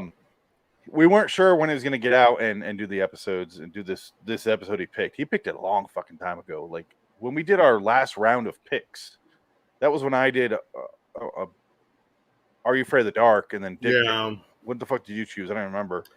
Salesman. Tales from the Crypt. The less watch podcast. And that was 3 weeks ago. And I was like pushing it out. I'm like, eventually I was like, "Dude, are you gonna do the show? Because you're out of the hospital." Nothing. And I was like, something's up. And I was like, all right, I'll put it on the schedule just so we can do it. I did it next week, but I bumped it forward to this week so we could do our tribute thing. I also bumped the Rock up a week just so we can do Adam's episode. Figured it'd be a good time to do all of Adam's shows now that I have access to all his stuff. And yeah, I don't want to get too sentimental here because I've already done it 7 fucking times, and I talked to his sister. We also have literally hundreds of hours of Adam footage. But I listen to it if you haven't. Go back and watch it, and you just watch his face when something happens that he's just like, We need I can't do this. And he goes crazy. We need to memorialize the racist T-shirt, I think. Well, here's the What I brought up. thoughts. I thought about buying that Schwarzenegger shirt because Jansen last week on I forget what episode we did. We talked about the Schwarzenegger shirt and your affinity for that because Adam was so pissed off. He's so embarrassed. He's like, no more racist shit when you're talking about me. You realize none of us are serious, all right? So yeah, like, over to Dick. It's like, dude. I did that for a reason to avoid the target on Adam. That's why we started doing you pull the Hitler book because you have history books. And that's why that shifted over to you just to get it off Adam. Yeah. But, I can accept it. It's fine. Yeah, but it's all a joke. Like, none of us are fucking genuinely racist. So, but Adam was far from it, but it was just a happenstance funny moment that we couldn't let go. Cross across the E on the Schwarzenegger shirt. You can guess where the rest of it went. And it's just so funny that you picked up on that. But and Jansen goes, "Hold on, it was Adam. What does your shirt say? What does your shirt say?" And I was like, "What? Yeah. What do you mean? It's Terminator." It was just like his headset cord or something, right? Yeah, it was like just perfectly covering like the three lines. I thought it was it was a hoodie, right? Wasn't it? No, it was a shirt, T-shirt. It was a T-shirt. It was. He had a thicker, like this thick part right here. My head. Yeah. The volume thing was right across. Well, you notice after that incident, he was wearing the earbuds. He didn't have a wire anymore. That one moment changed his life forever. Like he changed doing things forever. His movie collection, the thought of that going to the public or selling it upsets me. I want that. I know. He's got some good stuff in there. We got to talk to his sister. But I talked to chair. Hey, let's get. But those how movies often, over guys, do I really get serious? And so last week I was messaging you guys. I'm like, just hug your loved ones because Sarah and I talked for like 2 hours after our last show last week, or whenever the fuck we did the show last. And I was like, I'm just in fucking tears over here talking to her. I'm like, she's telling me exactly what happened step by step. I'm like, fuck this. And it was miserable. And I don't want to think about him that way, and I'm trying not to, but I just want to say thank you for all the great episodes you picked, Adam. Friday the 13th, the series. This one, and the Titanic one where the dummy got hit with a chandelier. That made us laugh to no end. Awesome. That was good. Well, I just want to say I'm so happy that he invited me to be part of his Friday night Bad Flicks night. And I was doing that, for a while. And every Friday I'd be watching a bad movie with Adam and the gang. It was just so much fun. He got me to watch the Halloween movies finally. I saw all the Halloween movies now. He was so excited to bring you on. He's like, "Thank you for introducing me," because he gets this. I'm like, and he's. I think this is the funniest part about your message that you sent us. I don't know if you can share that. No, but what I corrected the next day. Yes. I read through it and I'm like, oh, that's a horrible typo. He's like, finding out exactly how it happened sucks. Honestly, he's like, fuck, guys, talk to Adam's sister right now. Blah blah blah. He's like, just hug your loved ones and be hateful because this sucks. Like, yeah, and I was like, what happened? I mean, be hateful. What do you mean be hateful? Be hateful. Like I was thinking to myself, like, be hateful. So. Like something really fucked up happened, and you just hate everybody. So just if you don't hate someone, hug them because it's such a rare thing. Because everybody else sucks. That was definitely an episode or a time when I was. Adam or Jansen just shared it here in the chat. Yeah, no, I was talking to her, and I was like on my phone. I was on the computer talking to her, and I was like literally like. Not crying, but tears are coming out on my face. I wasn't like sobbing. I'm linking. I was like, I'm like, this is horrible to hear all the shit I'm hearing. And so I'm like, hey guys, I'm writing. I'm like, the next day, I'm like, what the hateful? I laughed so hard. Yeah, like I don't cry much. It takes a lot for me to get to that point. And when I fucking first found out, man, it's hit me a couple times weird the past few weeks. Like last night, I was just laying in bed. I was like, shit, never gonna talk to Adam. Like, well, I don't want to sound cold, but I don't really cry. I look at it, I'm like, you know what? I knew him. I got to know him. Mm-hmm. I got to spend a year knowing Adam, and what a gift that was. You don't get to meet people like that all the time. Yeah. None of us are as good of a person as Adam was, and that's kind of That's a bunch of bullshit. No, yeah, I don't know about that, dude. I don't have that Schwarzenegger shirt. So Yeah, Adam's a bigot. Yeah, but he loved whimsy. He's more positive than Adam. He cared more about people. None of us. No, that's true. God no. Adam loved Frank- loved hard, and he loved big, right? He wanted to take care of everybody, I hate even though he everything. couldn't. Even though he I couldn't, he remember- wanted to take care of everybody. To the point where even if I fucked with him, like his last birthday, I sent him a Blu-ray in the mail for the episode that we did on John Carpenter. It was the Village of the Damned. And I was like, you and Frank keep bitching about the episodes we're picking, so here you go. You guys are being bitches. And he's like, why'd you send me that? I was like, and that's what I told him. And he goes, what? My birthday's coming. Is it a birthday present? I'm like, of course it's a birthday present. He goes, you're a weird man. It was so foreign to him to fuck with him, and he just didn't understand it. And some people, yeah, because I mean, like I grew up that way. I mean, yeah, it's an East Coast thing, but he's from Chicago. He's from where I'm from. Like, it seems to have not phased him in any way. Yeah, it really is. Like, yeah, if you didn't grow up that way, it's very. Like, I mean, like people from other countries, they don't even know what sarcasm is. They don't understand it. They don't, because they think everything you say they take literally. It's like, no, like think of everything I saying as like backwards. Just like don't take it literal. Like, well, I think because they're like The suit is black, not. Yeah. Yeah, it looks great on you. I don't think it looks too good. Neither do I. See, that's why. Well, when you go to Europe, it doesn't say restroom; it says toilet. That's where you find the bathrooms. Like, because I asked, "Where's the restroom?" Why? You sleepy? You sleepy? Tired person? Yeah. You need bed? Piss. Shit. Oh shit. Oh, yeah. The toilet's up there. You dumb fuck. The diarrhea base back there. Blow your shit hole. Yeah. Someone over there. We call this subway and they say a tube. I mean, come on. Oh, by the way, can we tape it while you shite in the toilet? We're like into that like, here. It lifts you where you want to go to your flat, which is flat, and then it's your apartment. Where is this conversation going? Yeah, Europe. Europe's weird.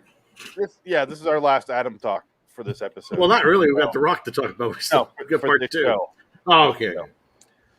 So yeah, miss ya. That's it. That's all I want to say. I'm done. Over it. Bye, Move Adam. on. Bye, Adam. You just talked to shit to Frank on Twitter. Bye, Adam. He doesn't Oh know my God. Oh, bye. Good night, sweet prince. What are the girls done? Hold on, let me. Hold on. Everybody quiet. No. Good night, sweet prince. All right. Oh, it's beautiful. But it's probably better than that Navy bullshit they did for him. But from Hamlet, but also from Big Lebowski, a movie he could not understand. Yeah. Dude, that was the funniest shit I ever heard that last week. Wait, he didn't like the Big Lebowski? Hold on. No, he did not like Big Lebowski. Jansen, Dick, Frank, this will be next week's podcast for John Carpenter, our top 10 comedies. Yeah. Because I'm sorry, what? You saw our John Carpenter top 10 comedies for next week, right? That's on the schedule. Uh-huh. I told you about that. Yeah, you did. So we'll talk about Big Lebowski then, because obviously it's going to be in Dick and I's top 10. It's in mine. Okay, yeah. So all three of us. And Adam, no. Didn't like it. Wasn't a fan. The movie. I can see how some people wouldn't appreciate it. Like I get it. It's not. I don't think it's for everyone. It's one of those movies. Like I'm going to keep cutting you off because that's fine. Yeah, it's all right, Adam. Just keep going, dude. That's what I keep doing. I'm glad you caught on finally. No. I didn't have anything to say. I just wanted you just wanted to dick.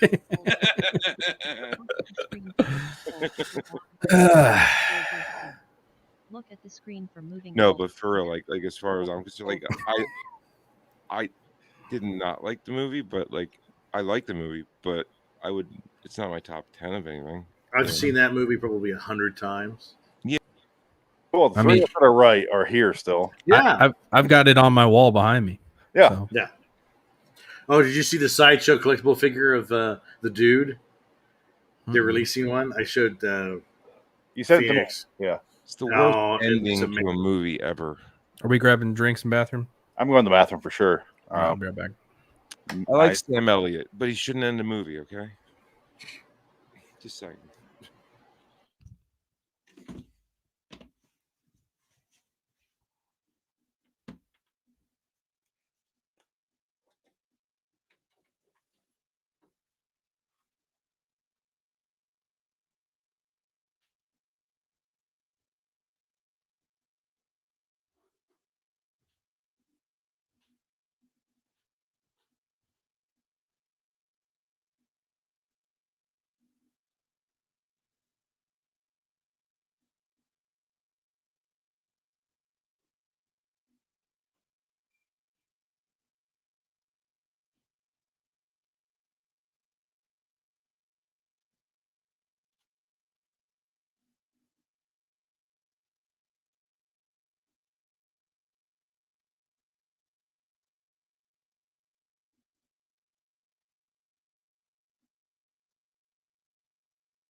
For I have returned.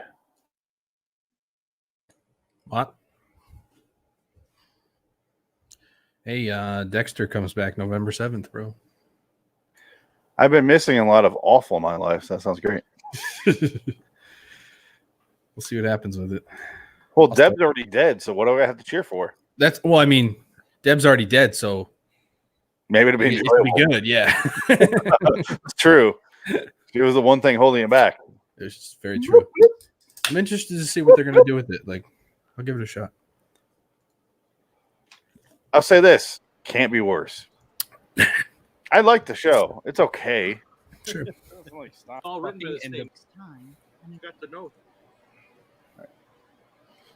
You got to find that clip of Adam. Yeah. Schwarzenegger. Yes. Well, can I can't just find it on my own. Like, it's gonna take a while. So here's the thing to remember. It was one of the very first shows, like probably within the first 5 to 10 shows I ever did with Adam. So, and it was Anthology. Yeah, right. I think so. Is either Anthology or Twilight Zone. Sorry.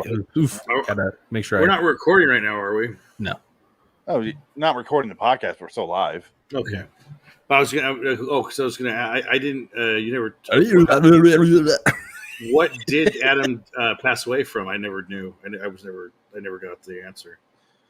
Was it bowel obstruction or? Here's the thing. I don't know if she wants me like sharing everything. Okay, because I was wondering because he had the surgery, but I was like, was it complications from the surgery? Because I'm not going to go have surgery if this happens. Shit. Right. Okay. Yeah, I think so too. That's why I don't fucking. I got a thing with the medical practice now. I don't trust any of them. I don't like them. Yeah. Dick, do you not get what he's doing? No, Shut the fuck up. I'm responding to the question, to the thing. Yeah. We'll type. But don't. Yeah. Do not respond on camera. No. It's totally innocuous. Guys are fucking dense. I swear to God. Us guys. I mean, 50% of us. So Jansen and I are fine. Yeah. All right. No, we're fucking with you, Dick. There's so much on the. Here's what I'll do. I'll send you a screenshot. Well, that's all you had to say was that. I just remembered that I have a screen. I can send a screenshot. Yeah, We're on his feed right now. Yeah. Well, that's because I was just like, I was just wondering because I still don't know. I was like, oh. I will send. You guys tried these? The show. No. Oh, fucking bomb. Is it Vietnamese beer? No, it's hard seltzer. Oh. Salsa. It's pretty good. It's called Jizzy. Or Vizzy. Oh, it's vis-a-vis. Okay. Jizzy. Makes your mouth feel like it's fucking. Oh. So who's your football team, or do you even watch football? Jansen? Oh, who, me? Yeah. Mine is. Oh. Mine's the Dallas Cowboys. Oh, that's not much better. I know. Are you upset about the whole Dak Prescott thing? I'm upset about everything. Oh, God. What a mistake that is. Yeah. He's fine now, though. Yeah. Right. Fine. They're going to go all the way. We'll see. Who's got a future in the NFL? Fucking if Tom Brady goes back to the Super Bowl this year, I'm never watching football again. That's how I feel about LeBron James in the NBA. I'm like, because he's getting all these people. They're talking about Russell Westbrook going there, and I'm like, fuck, it's done. I don't give a shit. Yeah. Well, I think his cloud is ending because Space Jam bombed so badly. You can't bomb on streaming though. That's the problem. No, you can, and it did because even Black Widow is having problems. They're saying it's the worst. It's the worst Marvel film box office ever. It's everyone's hurting. This killed them. Box office, yes, because it's available for streaming. So yeah, but people are still not really going to the theater. Because Black Widow, if it would have came out last year, it would have made probably $1 billion. But those days are gone. I was gonna watch it in the theater before all that shit, and I'm like, fuck that, I'm not going out. I'm not going. I went and saw. I thought in the theater it was fine. Yeah, I'm definitely seeing Dune in the theater. I'm not gonna. I'll watch it at home too, but Dune looks great. That's a theater movie. I don't go out. So, Jansen, that's a good point. I have zero interest in Dune. But the problem is, Adam fucking loved Dune, and he was looking forward. I saw that come up on Twitter the other day that whatever that is actually going to get released, and that was the only thought I had. I couldn't make it through the first one, so I don't know. No, you can't base it off of the David Lynch version because that's not a very good movie. So I think Dune the story is interesting, but this movie looks better. For Jansen, the guy who made the last Dune movie from 83, 84, when the fuck that came out, David Lynch. Was David Lynch, the guy who made that Twin Peaks clip I played where the guy's talking backward? You're full of bullshit. Yeah, I mean, bullshit. I'll probably watch it, but I'm not going to go like ape shit for it. Well, I'm going to be there. What I'm saying is, we should watch it and then talk about it on Adam's channel because I can stream to his channel. Yeah, we will. We can do that. Because I did an episode with Adam talking about it 6 months ago. About that when the first trailer came out, we were talking. He was excited, and I was excited, and he's more of a fan than I am because I don't really care for the movie, but he likes the David Lynch movie. But he liked the miniseries better. I want to get going live because we're talking a lot. So let's do it. Let's go live. Welcome to the Rock. Is Frank not coming back for this one? I don't know. I don't give a shit about Frank. He's shitting here we go with this. Brains out. Of course, we have a similar thing going on here because it's still Wonderland, and they're being fucking they're breathing down our throats here. And what's going on? We have an emergency thing.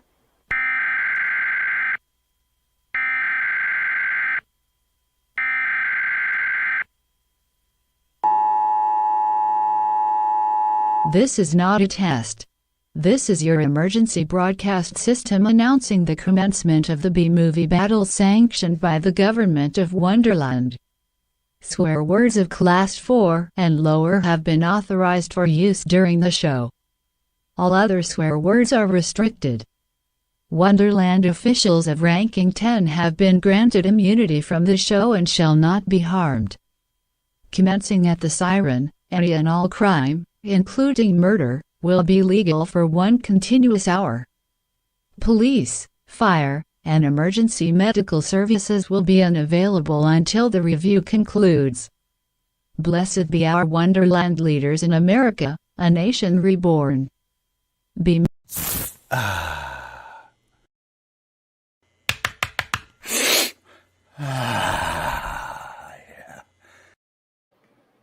cut off the intro there. So, Hi. we're gonna do that at every show, aren't we? Yes, welcome to B-Movie Battle, episode 52, Nick Cage Cast 30 for The Rock from 1996. Adam's first and last pick. I'm Phoenix West. Dick to Cat. Why did I agree to this? I'm Jansen Carlin. Nothing from the previous shows should be carried on to B-Movie Battle.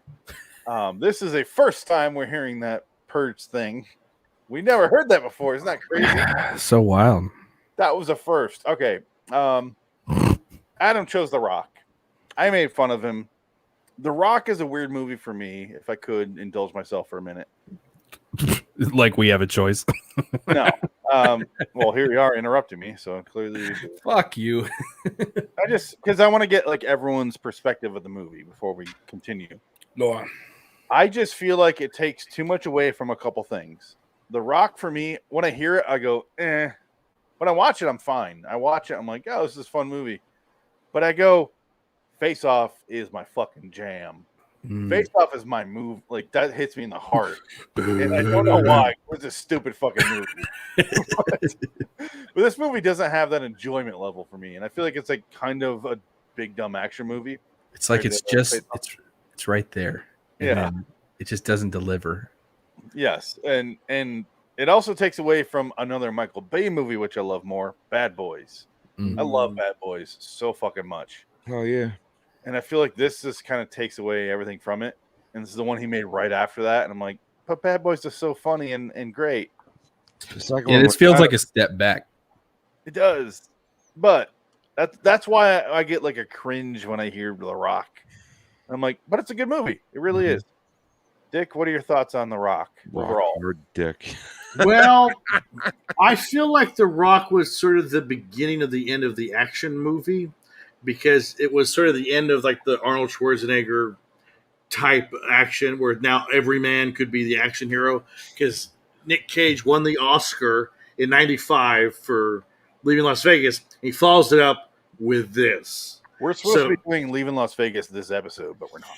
No, God, you want me to fucking depressed? You go watch Leaving Las Vegas. I can't watch that movie. Holy shit! But Never seen this movie is like I feel like it's like the first nail in the Nick Cage coffin, where it's like it was successful. How many nails go into that fucker? Oh, I think about 30 because he just.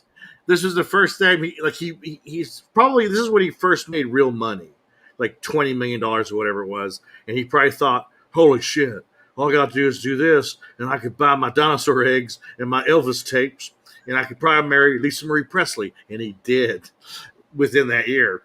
He was so in the Elvis, he got inside Elvis's offspring. That is awesome. Well, there's another Nick Cage movie, Married in Vegas or Engaged. What was the one? Honeymoon in Vegas. Honeymoon in Vegas. Yeah. Yes, it's Sarah Jessica Parker. Yes. Yeah.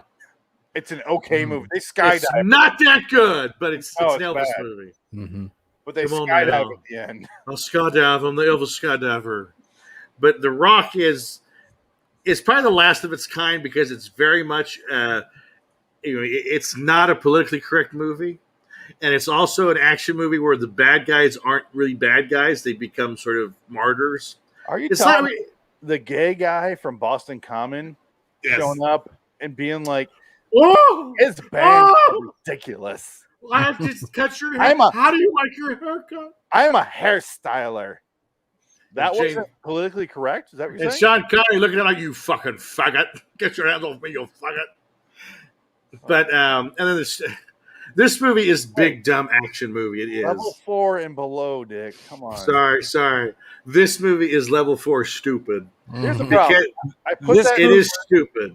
I put that in the Purge intro thinking you guys would say the F word less, and it's only increased the amount of F word. What faggot? Backfired. Yeah, not fucking faggot. Fucking faggot. Here's what's gonna happen. I'm gonna do the Demolition Man. Richard Pierce, you've been deducted 1 credit for violation of the verbal Miranda. I'm going to show the Demolition Man thing every time. Verbal morality act. Yeah.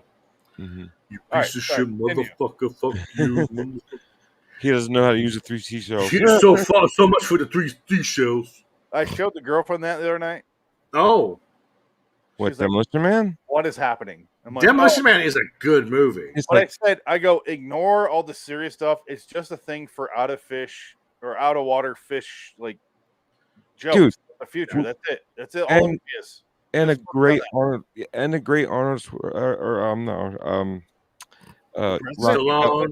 great Rocky Balboa ass. It's a great Wesley Snipes movie. It's a great Stallone movie. He's where I got my first name. Yeah, Snipes. No, Phoenix. Oh yeah, Phoenix West. It is true. Yeah. Yeah, but I believed it for like a year. No, it is actually true, Frank. Oh, is it? Okay. Oh, it's Simon Phoenix. Yeah. I joked around with you that it wasn't true, but it definitely is true. Oh, I can't deny it. I love that movie. Anyway, we're talking about The Rock. And then I was like, talking about that movie. We're talking about this movie. A movie I like less. Yes. Let's talk about The Rock. Yeah, I would say that's accurate. Yeah, the Sean Connery vehicle. Yeah. Do you think Con Air is better than The Rock, though? No. Pause that. Jansen, The Rock.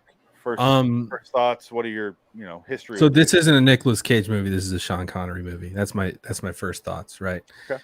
Nicolas Cage is the secondary protagonist in this story for me. I think this movie is about Sean Connery. He's the real winner and the real standout act in the whole thing.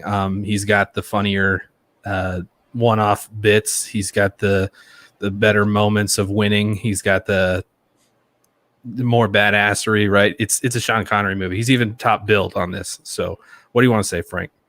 Hey Jansen, do you think Sean Connery when he has women over, he goes, "Welcome to my cock." Jansen, continue. Sean Connery's dead. That being said, I thoroughly enjoy this movie. I will agree with Phoenix where I believe that there is something to be left on the table or something still wanted from this movie that it doesn't quite deliver, quite like other movies do, like Face Off, right? It doesn't make you feel like a Face Off does. But that being said, I also agree that this is the beginning of the end for Nicolas Cage, and this is I think this is the beginning of the downfall. What do you mean, Frank? The 25-year downslide of Nick Cage's career. What are you talking about? He's done so much more after this. No. I'm not talking about the fact that he's not a successful actor. He's pose the question. We'll talk about that later. Definitely. Pose what question? I'm just saying. I've heard now half of this cast say that same thing, and I'm like, Frank, hold on. Jansen, okay, you got your opinion now. We're gonna talk about that later. I know, but Frank is apparently determined to discuss Franking. So I just want to put a pause because I want to get to Dick's question of Con Air. I want to get to your question of the downfall and all that. So continue with your overall thoughts of the movie, just in generals. Okay, in generalization, I still truly enjoy this movie. I think it's got so many things going on in it, and so many actors in the cast that you see in other things that you're just like, man, I remember him from this. I remember her from that. Like, I really enjoy seeing them in a different role, even if it's not big. Like, it's fun to see them playing that piece of it. And it's just a fun cast, right? I mean, like Ed Helms playing this like totally whacked out. What?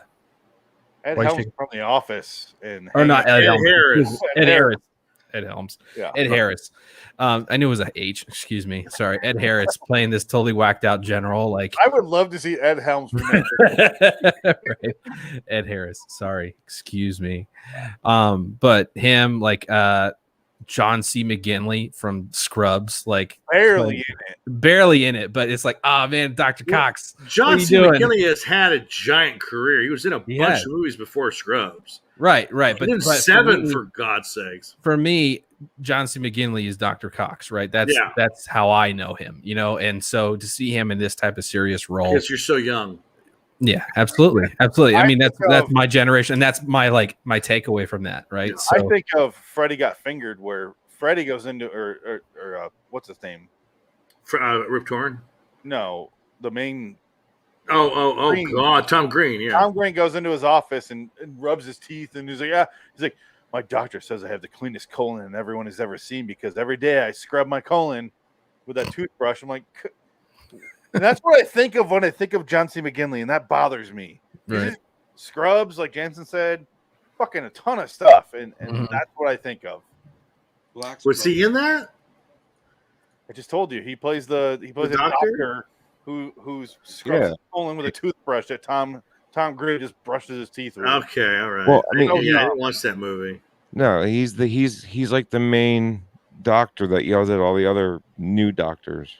Yeah, no, I know he calls them all girls' names and stuff, and he's completely not politically correct, and it's the best part of the show. He's great, except for Black Scrubs, because Black Scrubs was a surgeon. And a callback: do you know that Zach Braff is dating Florence Pugh right now? Who? They're a hot item. Is he gay? What is this TMZ bullshit again? What are we doing, Dick? That's why I was doing that. Is for the TMZ. We're bringing back the TMZ podcast. Wrapping up my thoughts. I enjoy the movie. Does it leave something to be wanted? Yes, but it's a fun movie to watch. Fun fact, like truth be told, I have probably seen this movie 10 or 12 times, but never from beginning to end. Wow. So it's because it was always on TV, and I would always catch it like 30 minutes after it started. So it was really fun to watch it all the way through and like get the whole picture of the entire story. Was great. I want to tack on to that. This movie used to be on Stars and Cinemax. We used to have Amazon every fucking day. The minute we have to watch it, it is gone. I have to either pay-per-view it or watch it on the hard drive. I can't find it anywhere. It was on Netflix for 30 years. Of course, 30 years. Now it's gone. I rented it when Netflix was just a rental service. Yeah, it's like now it's completely gone. So I was like, because I've seen this movie before. I've seen it maybe twice. It's not the one that I revisit at all. But Frank, tell us about your rock experience. Thank you. What's that? Your turn. Oh, okay. I love this movie. I've seen it so many fucking times. It's insane. I might be thinking of Stealing Harvard. Anyway, with another Tom Green movie. I'm looking it up now. Way to go. Way to ruin it. Frank, tell him to shut the fuck up. You're talking. You're thinking about that movie where he's wearing the Harvard and then they take. I was so wrong to interrupt you, Frank. Continue. Okay, so I apologize. Continue. Okay, so this movie is so there's so much cheese in it that it's literally like a cheese sandwich, but the bread is also cheese. Yeah. Like, but like I watched this movie and it's not like it's good, but like the acting level quality in this movie goes from good to weird to bad to good from the same character. Totally, this movie is a fucking autistic child. Let's be honest. Yeah, like it doesn't know what it wants to be. It does. Is it supposed to be serious? Is it a comedy? Is it cheese? Is it Michael Bay explosions? Enough with the chit chat, a-hole. Yeah. Is it every fucking action movie cliche? Wrapped up on the smallest island possible, like with the most like it's got everything. Like it's got everything and nothing at all. Thank you. I was just gonna say that. Like, yeah, there's so. Imagine if everything you liked had no substance. That's this movie. Yeah, you know what I mean? I mean, it had a great fucking war type of battle scene. You got that, Reese was fucking down there. Ed Harris is up there. I mean, because I can never remember the fucking guy's real name, so he's always Reese to me from Terminator. Michael Biehn. Thank you. And he's always he's this, like, talk about a typecast character in Hollywood. Dude, he's the same guy in so many movies. We'll talk about that definitely down the road here. But the thing is I love him as the same guy in so many. Like, he was awesome as that guy shooting guns and shit, right, in Aliens, and he was great as that guy in shooting shit. Navy SEALs. Yeah, in that, and then he was great in Terminator as that soldier guy who came Kyle back. Reese, who was a soldier. It's like, get up, soldier. It's like, can he do anything but that? And I don't. He banged an Edward Furlong up inside Linda Hamilton. He's that good. Talk about a vestigial twin. Oh man, what a fuck up he did. Ugh. He fucked up an entire franchise with that cum dump he did. Oh what man. a fuck. He turned into Patrick Bateman on the set. Not only did that cock create World War III and nuclear Armageddon, but it also saved humanity afterwards. I want you off the set, you prick. That's what professional. Literally, Reese's cock did all that. I mean, that's awesome. I hope my legacy ends with nuclear war and humanity's savior after the fact. Well, don't ever watch the Terminator 2 director's cut. It's terrible. I watched it. It's horrible. I've seen it. I've seen Terminator. It's so bad. It's so bad. It ruins Terminator. It ruins the movie. No, nothing can ever. No. T2 is good. Going off how this is Adam's last pick, he sent me before he died. He sent me a bunch of Blu-rays that we talked about in the chat, and one of them is Terminator 2, the director's cut, and on 4K, and it's okay. Like, it's just that scene with Kyle Reese coming back saying, "Get up, soldier." It's just so bad. It's like, I don't need that scene. It's just too on the nose, and the original is so perfectly edited, and it's just a perfect action movie. Don't fuck it up with the director's cut. Speaking of editing, this is why I play the Jansen's Bloody Wonderland clip, because I can see what you're looking at. I'm looking at these actors as you guys are talking about them. Is what I'm doing. I mean, there's so many great ones, right? Yeah, I know. There's so many great actors in this fucking movie. It's insane. There are. Yeah. There's a lot of great character actors in this movie. Yeah. But so the scene when they're underneath Alcatraz, right, and it's just Nick Cage and Sean Connery, right, and they're talking as McKinley and everything are throwing bombs down there to try to flush them out, and somehow this 1 gallon gasoline tank from 1970, back when they were metal, it somehow not only creates a backdraft before the inferno of fireball comes and napalms the entire island's tunnel system with them in it. Thank God there's an inch of water they can swim through somehow. There must have been a gas leak going on in those tunnels.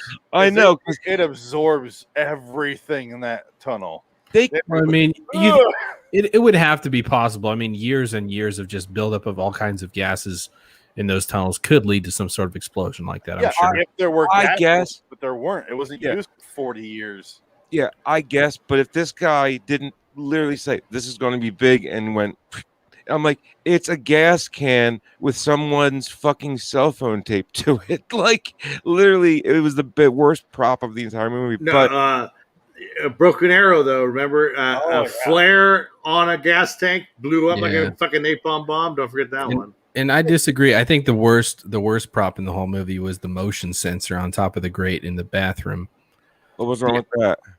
It just looks stupid. It's like a little plastic ball with a spring in it. Like, what the fuck? That was the backup.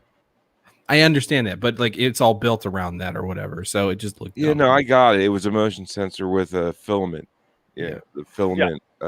Yeah. So, You like, understand, but it's so stupid.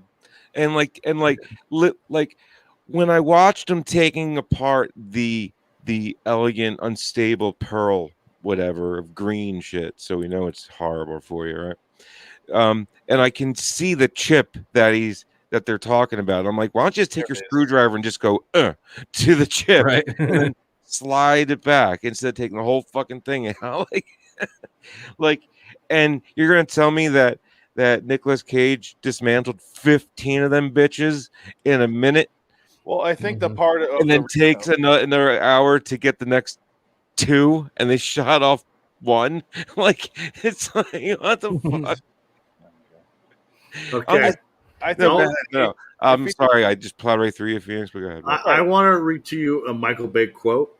No, hold on. I know what you're gonna say. What's Phoenix gonna say? I think, Dick, because I read the quote as well. Is it about the grates, the furnace? No. Oh, okay. Hold on. Okay. I want to answer Frank's question. Okay. He didn't destroy the chip because if you destroy the chip, but the bomb's still, because it's still controlled by the piece it's connected to, it would still shoot the rocket. It would just fall immediately, you know.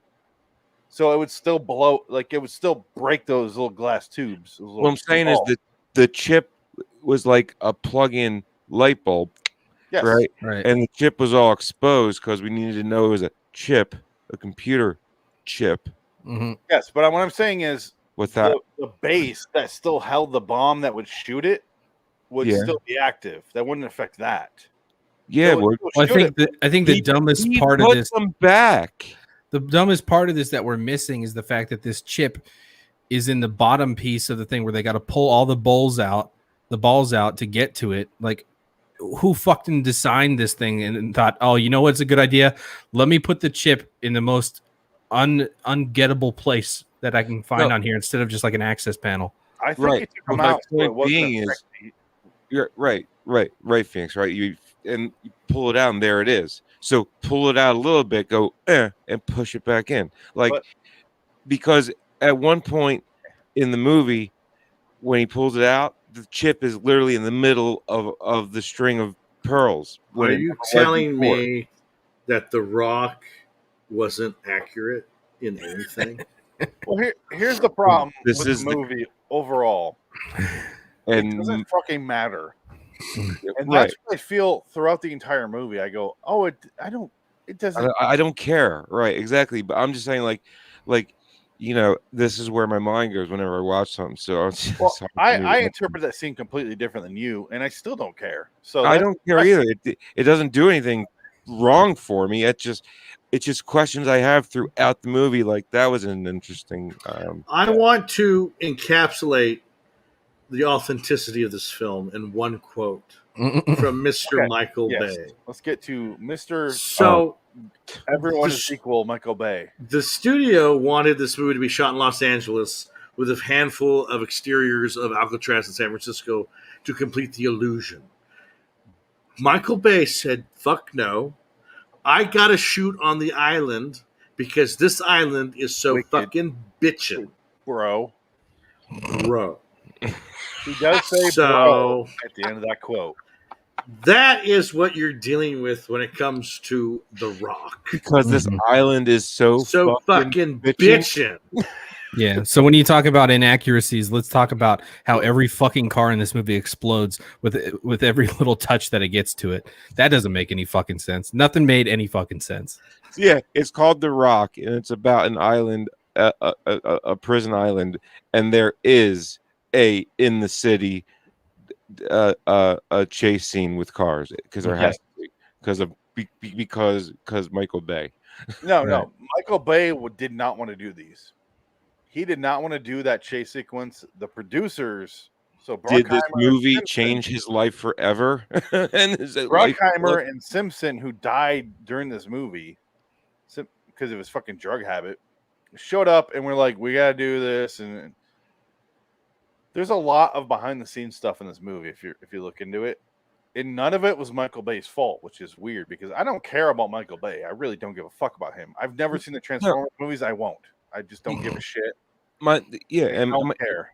And my point is, like, Michael Bay is such a meme of this. Like, Yes. you know what I mean? So when I'm watching this and I'm like, oh, Michael Bay, more Michael Bay, and Michael Bay, like, because like he's never done anything worth anything. No, Bad Boys, the first Bad Boys. I liked it, but he had a great MasterCard commercial. Or he had a great credit card commercial, Michael Bay. I'll give him that. Watch the first Bad Boys again. It is actually. I love Bad Boys. The second one, I fucking hate. Better. Third one's fine. So apparently, Arnold Schwarzenegger was offered the role of John Patrick Mason, but at the time, the script was only 80 pages with lots of handwriting and scribbles, and it didn't seem fully baked. He regretted not playing the part years later. But Sean Connery could see through all that bullshit. They gave me lots of money and they told me I could do whatever I wanted. And I said, okay. It's like, it has to be Sean Connery. I mean, and the things that they have Sean Connery doing, it's like, this man cannot do this. I just read the quote about Michael Bay in the boiler room in the Alcatraz. Can we do a little game here where everyone holds up two hands? And you put up a finger if you've seen the movie. Dick? What? You put up a finger if you've seen the movie he directed. Okay. Bad Boys. Armageddon. The Rock. Pearl Harbor. Unfortunately. Bad Boys 2. I don't think I've seen The Island. I think I've seen that one. Ewan McGregor. Yeah. Yes, I know. Transformers. Transformers Revenge of the Fallen. Transformers Dark of the Moon. Pain and Gain. Oh, I did see that one. Transformers Age of Extinction. 13 Hours. Transformers The Last Night. I didn't see that one. I couldn't finish it. Movies 6 Underground. I couldn't watch that either. I did watch 6 Underground. So, that one was good. who has what? Sorry, I have 6. I have 12. Dick, hold on. I have 12. Mm-hmm. Oh, wow. 12. 9. I've seen at least Michael Bay. I saw most of the Transformers movies, and I'm still regretting that. The only reason. Did you see 6 Underground? No. It was actually really good. Like, I was pleasantly surprised. Is that the one with Ryan Reynolds? Yeah. I've tried to finish Transformers the night one. The second Mark Wahlberg. It is so bad. I can't. Anthony Hopkins is the only thing that makes you worth watching it. Oh, he did 2 Mark Wahlberg ones? Oh yeah, it's awful. It's so Is he bad. in Age of Extinction and Last Night? No, just Mark Wahlberg. Anthony Hopkins is only in one of them. Okay, Mark Wahlberg's in 2 of them. Okay, Mark Wahlberg's in 2 of them. Yeah, I don't think I've seen either of the Mark Wahlberg. They're movies, awful. so He also has. They're fucking terrible. Oh, sorry, what's his directing? He also has Ambulance in Robopocalypse coming out. Oh God, Robopocalypse. So here's my rankings for Michael Bay. I put it so number 1, Bad Boys. Number 2, Armageddon. Number 3, probably The Rock. I'll be honest. I want to put it lower as a joke, but yeah. So it's number 3 for me. I like Armageddon more, which is not a great movie, but I still it's awful. But I'd rather watch it than The Rock. Talk about she used to be my neighbor. I am number 4 leading actress. Now I'm a number 4 on the unemployment line. Yeah. But she's very nice. I do have a number of questions for you guys. First, let's get to the questions Dick posed earlier. Con Air versus The Rock. Because they're almost kind of the same movie. Not even. Where it is so ridiculous. And this will definitely lead into Dick and Jansen's question of is this the beginning of the end of Cage's career? I just want to say I would rather watch Con Air, but I think this is a better movie. I just think Con Air is more entertaining. I think it wasn't so much that I think this is the beginning of the end of like his career. I think that this was a acknowledgement piece of me seeing Nicolas Cage's acting not giving me a full hand, right? It seemed all over the place. It didn't seem put together, and it was just kind of a smorgasbord of bullshit. Where in previous movies, at least it was consistently bad or consistently good or consistently something to me. I mean, just watch Trapped in Paradise, and Nick Cage can't even pick a fucking accent. No, people love that movie. I've never gotten more shit on YouTube than my review of that movie. I gave you the most shit of that movie. It's not a good movie. It's really I love that movie. I really do. Too. I used to, but I watched it as an adult. I go, fuck this movie. It's the same thing with me in the first Punisher movie. I loved that movie as a kid. I thought it was the shit. The one with John Travolta, and then I rewatched it as an adult. I was like, this movie's fucking bad. Like the acting is what the cheese one with I couldn't hear it. What movie? Oh, The Punisher. Okay, with John Travolta. Yeah, Punisher Warzone is a great movie. Which Punisher are you talking about? The Punisher with John Travolta. Huh? The one with John Travolta. Yeah, but you say that I don't remember John Travolta being the Punisher. Thomas Jane's Punisher. Yeah, that one. That's what I'm talking about. The problem with the Punisher, though, was you have to feel bad for the writer-director because they told him, you're going to have a $90 million budget to make this movie. Okay, and he wrote it that way. The day they started shooting, he said, oh, by the way, your budget's $30 million. So they took like half the budget. He goes, huh? So he had to rewrite the script and rethink the movie on the first day of shooting. Like, that's fucked up. And nobody should go through that. That isn't going from 90 to 30. That's going from 90 to 6 because Travolta's already signed on. So there's 12. Exactly. So you're already over budget with your casting. No, he's already fucked. So that's what the scenes in Florida when they're shooting those scenes where Thomas Jane dies is like so cheesy. But I watch it and I go, okay, it's fine. Punisher Warzone is right up my alley, though. I love it. Punisher Warzone is a fucking brilliant B movie. I think, is she French, the director of that movie? I think so, yeah. No. It's Lexi Alexander. She's not French. Yeah. She's a woman. She's British. Yeah, it's Lexi Alexander. Yeah. Women can't direct movies. No, and it's a woman. Like she fucking nailed it. She was great. That movie is so much block. It's fun. And then nothing Punisher I care about after that. When you have a movie where they're doing parkour off of the roof and the Punisher blows one up with a rocket launcher, what are they doing? It's a great movie. Parkour. They're jumping they're doing their flips and shit. They do that fucking B District B-19 nonsense that the French invented. It's where they jump from building to building.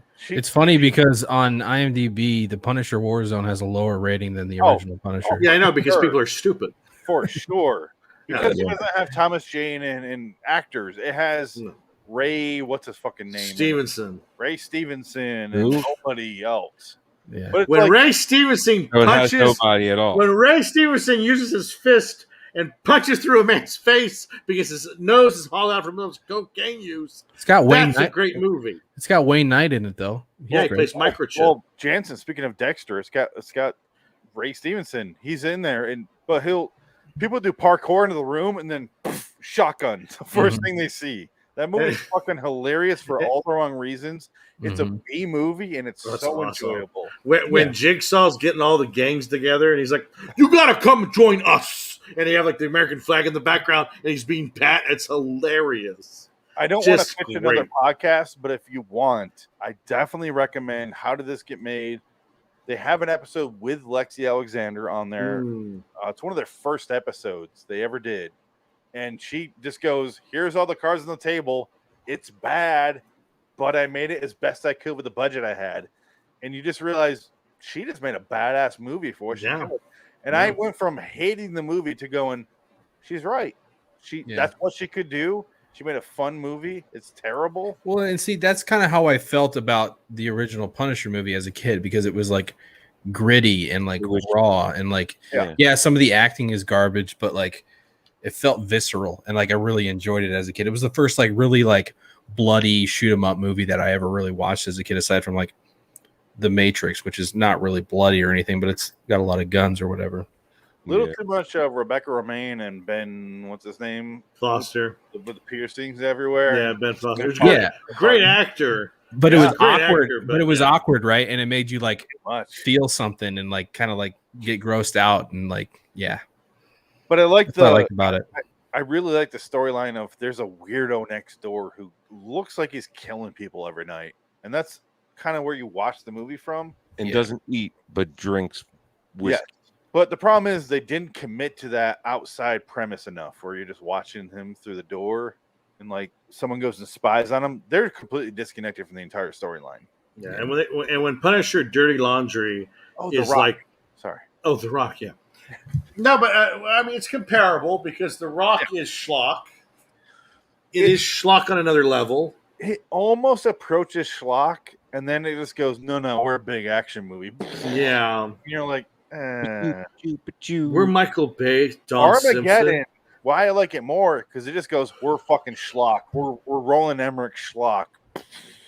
But Armageddon's a Michael Bay is a Jerry Bruckheimer movie too. That's what I'm saying. Yeah, I just want to point out. I want to point out that we're on a tangent. Not really. No, we're talking not about at The all. Rock now. Well, I mean, now we're coming back to it, but yeah, I already brought it back. You're about 5 minutes too late on that. I already brought it back to The Rock. We're talking about The Rock now. Your mom's a rock. My mom would want. The winners go home and fuck. Losers talk about that best. Listen, can I question you here? Winners go home and fuck the prom queen. My mom's been single for a couple decades now. She's gonna be off my wedding. You're gonna be off my wedding. Can you and your wife come to a consensus? And my mom's dead, asshole. I'm not talking to you, Frank. Fuck her off. Are you asking me to whack your mom? Yes, no, whack her. Fuck her. Oh no. Sorry, no can do. Oh, it was whacker. Yeah, so that was the reason we had Jansen on the show. That's a no-go, and he's gone. The traitor. Asshole. All right. So, fucking quitter. Since we're on the tone, can we agree we'll only talk about The Rock from here on out? No, we need to get the fuck out of here. True. The Rock. It's tonally we're talking about before we started. All over the place. It's all over the place, but it's not all over the place in a fun way. It's all over the place in like a, why are they doing this? Why is there a gay guy, super gay guy cutting his hair? Yeah, the choices they made in this. Well, and then they turned dramatic with Ed Harris. Let Frank continue. I'm just saying the choices that they made. It's like, who's making these choices? Is this like a committee or like is this like was there 7 people making choices but they only got one day of the week to do it? They do explain that in the trivia for IMDb. This movie was completely rewritten like 70 times. Yes, and all of Nick Cage's dialogue is ad-libbed, most of it. Why does my camera keep going out? So you can tell that this was rewritten a lot. Well, since we're talking, Quentin Tarantino wrote on it. A few other Jonathan Hensleigh, who directed The Punisher, wrote on this. I'm talking about choices to where the end of this movie is he's in a 1930 jalopy, right? That says "just married" on the back. There's no way this car is driving. Hi, honey. You want to know who killed JFK? I think this is the one time that Tarantino showed up because they end and they go into a wedding parlor and they get married, and it looks just like the wedding place from Kill Bill. Yep. To the point where I looked it up and I go, oh no, that one's got some wider arches on the side. That's different. Could have been redone. And Michael Parks is so odd. It's like it's such an odd choice. Like, well, I mean, we could argue that this is where the movie separates into 2 different directions, where it goes one way goes into National Treasure and the other way goes into Kill Bill.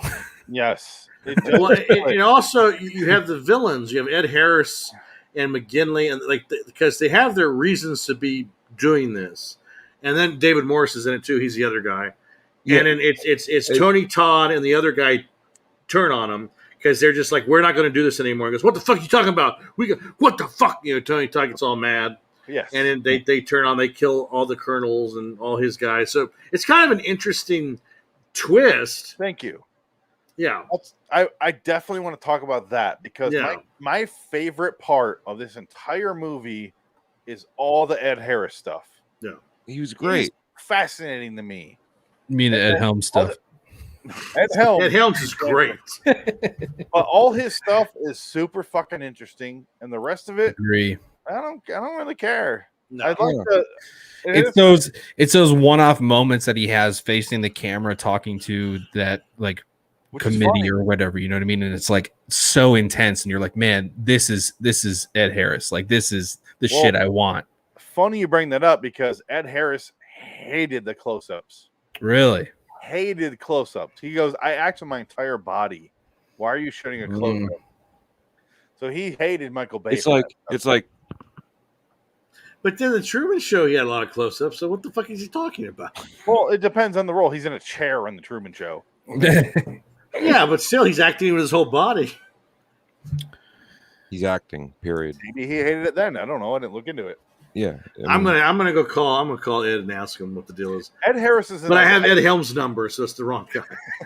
Hey, well, how was Truman Show and how was Westworld? Who the fuck is this? Fuck off! Yeah, Ed Harris's Secondhand Man is the main character of the greatest movie ever made. That's Stephen King. Candyman? No. The Night Flyer? No. Fuck. Christine? The Langoliers. Oh, that's right. Yeah. David Morse. He's a good character actor. So let's just go down the cast here because we got Sean Connery, Nick Cage, Ed Helms, John Spencer, who's the Ed Helms. Ed Harris. You got that right. Oh, okay. You got that. Okay. Yeah. David Morse, William Forsythe, who's great in this. Yeah, he's good. He's always good. Michael Keane, John C. McGinley, Tony Todd, Bokeem Woodbine. The guy from Shawshank Redemption. Bokeem's been in a lot lately too, hasn't he?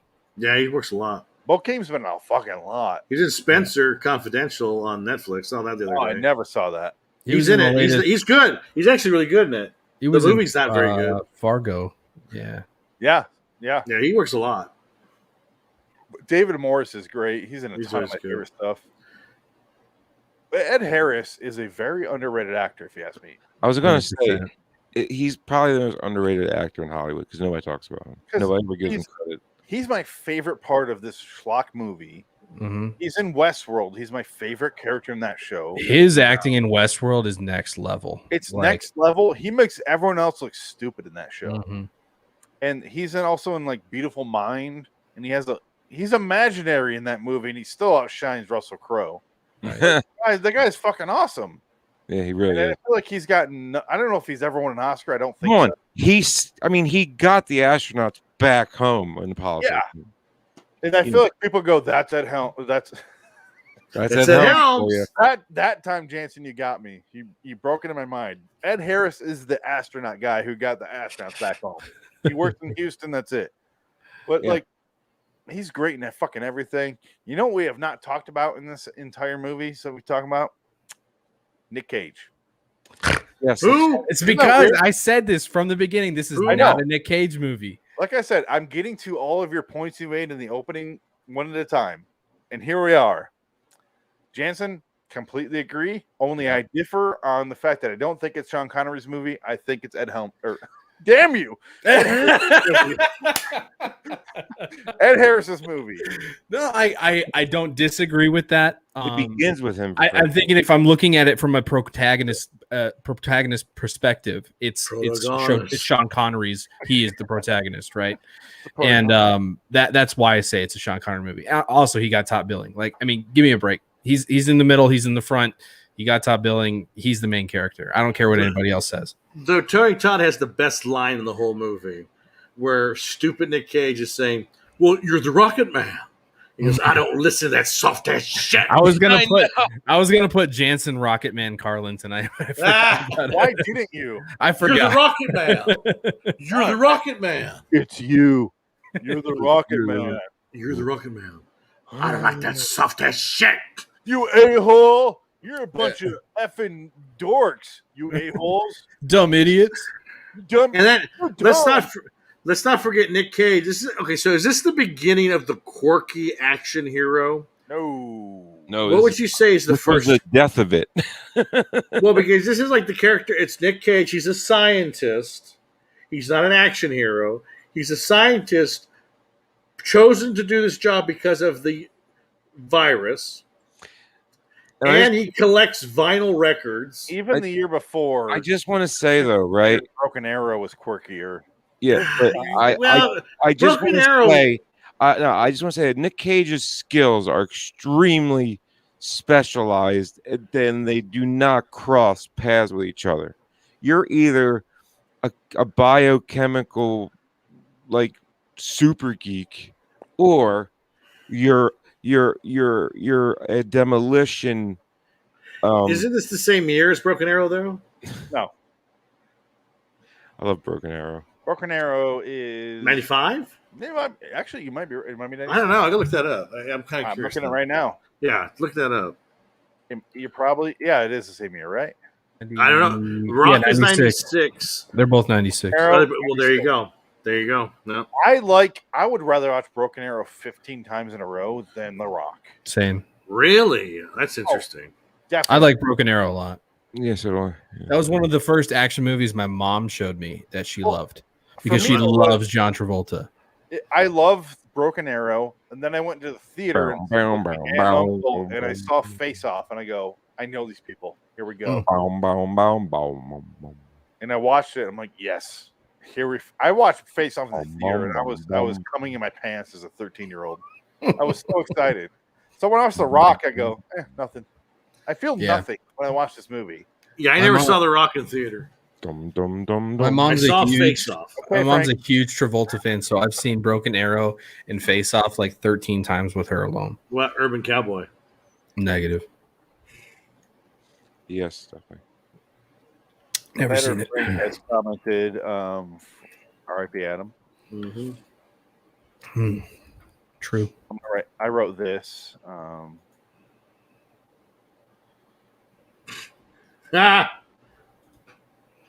Better, Frank. I get it. I get jokes.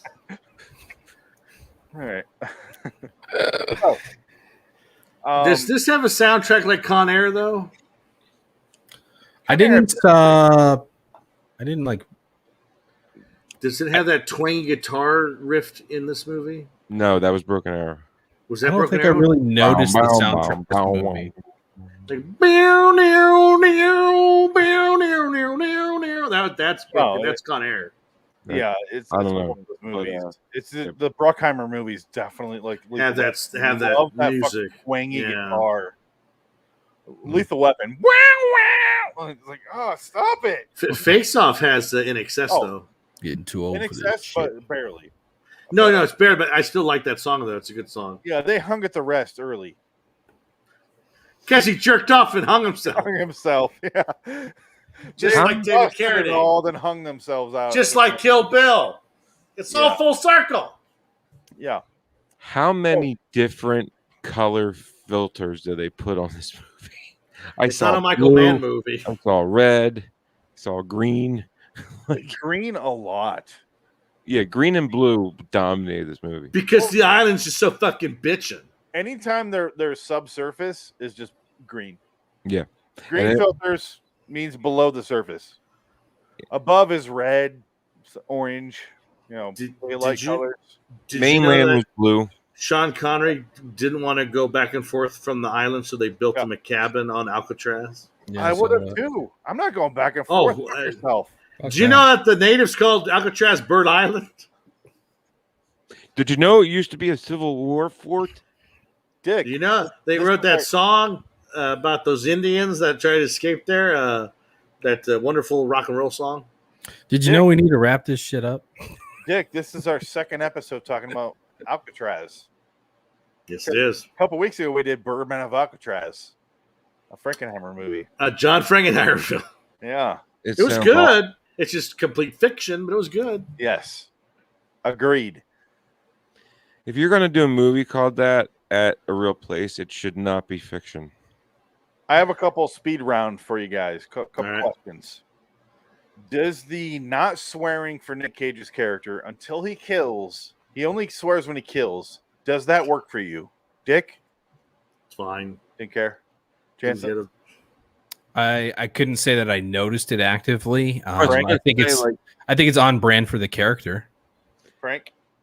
Now that you mentioned, I think it's a cool fact, but I didn't even notice. I think it's stupid. It's just like Willy's Wonderland. I'm not going to speak the whole movie. Fuck you, Cage. Next question. Favorite character? I already addressed mine. Definitely Ed Helms. I caught myself there, Jansen. Dick? Sean Connery's daughter. Except you didn't catch yourself. You still Clara said it. Forloni. I put it in giant quotes. Oh. I'm trying to get back to my daughter. From Mallrats? From Mallrats. I'm sorry you're in Mallrats, honey. I'm sorry your career never took off. Honestly, who's your favorite character, Dick? Sean Connery. Wow, okay. Jansen, sounds like Sean Connery as well. Yeah, I mean, it really all comes down to that one last point where he comes and saves his ass at the end and snaps the dude's neck. Cool. That's it. That's all I got. Frank? Speedy enough for you? Fucking asshole. Ed Harris. Ed Harris is definitely the correct answer. So this John C. McGinley. Michael Biehn. William Forsythe. Have you seen The Siege? And if so, do you compare it to this movie? I have. I do. I just finished it today again. The Siege with Bruce Willis. His character is very similar to Ed Helms, where he's an army guy. He gets out of control. You're going to be saying that all year now. Am I? You said Ed Helms without even a bat of an eye. Yeah, you know what? You said I heard it. It has ruined my brain. It went from like I knew it to I didn't know it to now I'm just. And I only said it one time. It's not like I've been like. No, but you get to witness like the slug going into my brain. Going up my nose. Oh. You just went back into the left. You are Ed done. Harris is definitely. It reminds me of that character. I've never seen The Siege. Okay. Well, The Siege is more about terrorism than it is about but the domestic terrorism. The Siege is more about Muslim terrorism. Foreign, sir, and domestic. Yeah, thank you. Okay, so Frank's in it. But it is a very similar character of someone who's overstepping their boundaries for the good of their nation, you know, in quotes. That's why I compare it to this. And that's why I really like Ed Harris in this movie, because he thinks he's right. And those are always the best villains, where they think they're right. It's not just super fucking obvious to us that they're wrong. Right. This guy, what he's doing is right. Yeah. I think the important thing to take away from Ed Harris's position in this movie, though, too, is that the intent was never to actually fire these. It was to threaten, right? And that, I think, creates a whole new level for his character and really does bring him out as a good martyr in the movie. That's why I like it. I don't want to call him a martyr, but that is why he ends up being. Fiction, so yes. But that's why he's so interesting, is because he goes, they called our bluff, because they make the rocket go up. He discourses it without telling anyone. Tony Todd's like, what the fuck happened? And he goes, they called our bluff. Let's give up. All right, we got all these prisoners here. They called our bluff. We're done. Now we are. David what Morse he was doing was philosophical. His character was the only one that actually had meat on its bones. He cared about the plight. Everybody else was just blindly following. Yes, except they were in it for the money. They were in it for the money. David Morse. No, David Morse is Ed Harris. Yeah. I just want to say about Ed Harris, I think the funniest fucking part of this whole movie was when the other two Marines that they landed at Alcatraz, ran all around, set up 2 rockets, and then reported to Ed Harris. And he was just like, gentlemen, you did a fucking outstanding job. Your reputations precede you. Thank you, General. It's like they landed, they ran, and then they said hi. Like, holy shit. What'd they do? They didn't do anything yet. What is he talking about? Ed Harris was so like, holy shit, oh my God. Now, do you think Ed Harris is playing the same character from The Stand, even though he did blow his brains out? True. It's true. I thought it was hysterical. it's a movie everyone's seen. We didn't go into detail. We don't need to. Everyone's fucking seen this movie. So we're kind of doing like little glimpses here and there. But it is like, he shows up. They get Sean Connery out of prison. He's been there against his will for 30 fucking years. And it's just because he had some secrets from back in the day. And that's it. So eventually at the end, he's still alive. Nick Cage's character's still alive. He goes, yeah, it was in the walkie. He's like, yeah, he died. He got blown up. He got incinerated by the bomb. They all show up on the island, and the guy's like, William Forsythe's like, what happened to Mason? He goes, he died. He got thrown out in the ocean. He goes, oh. And you get like a wink, wink. It's fun. Because he knows, William Forsythe knows he's not dead. He gets it. He doesn't care. He ignores it. I love that shit in movies. I really do. I'm a sucker for that. I will admit it. Yeah, at that point he's like, yeah, as he should. He should get out of here. He agrees with that, and he's gonna go, I won't say a fucking word. You could tell everything from one glance from William Forsythe's face. He's like, gotcha. And then fucking Womack shows up, and he's like, what happened? I need to know what happened to Mason. And what happened? He's like, eviscerated, sir. He apparently that happens. And he goes, that's not even real. Can that really happen? He's like, apparently it can, yeah. He goes, all right, yeah. Nick Cage happens, shows sir. up going, yeah. Absolutely, yeah, it could happen, yeah. Can I get some cocaine over here? Let's do a line. But that's the end of the movie. Ultimately, this is a Nick Cage show. How do we want to discuss the Cage in the movie? How many Cage? I would say that this is probably the cagiest of Cage. No.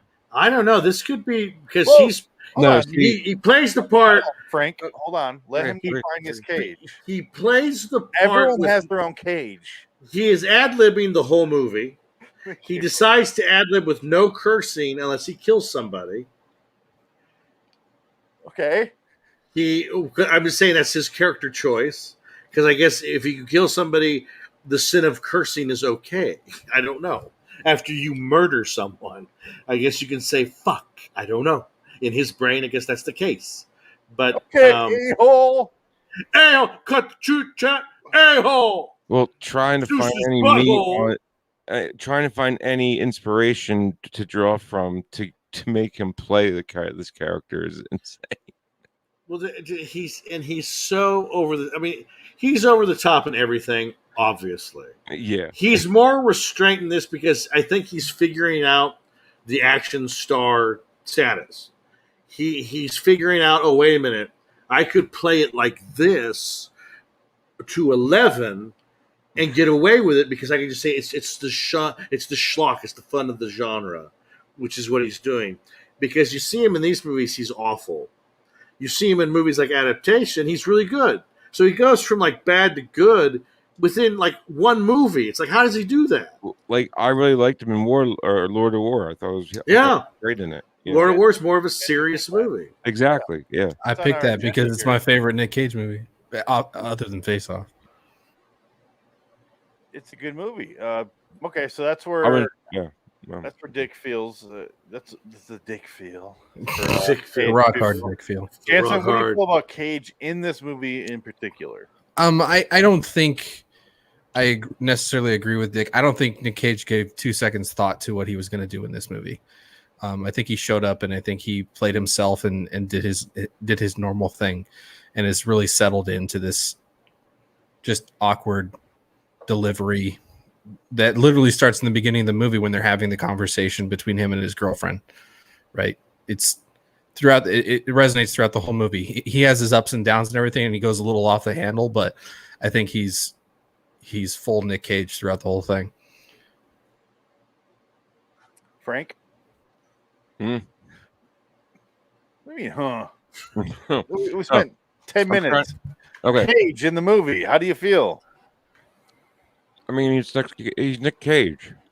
I mean, I wasn't, you know. You want to suck this face, man? Not the Criterion version of The Rock. The Cage cast picture you came up with.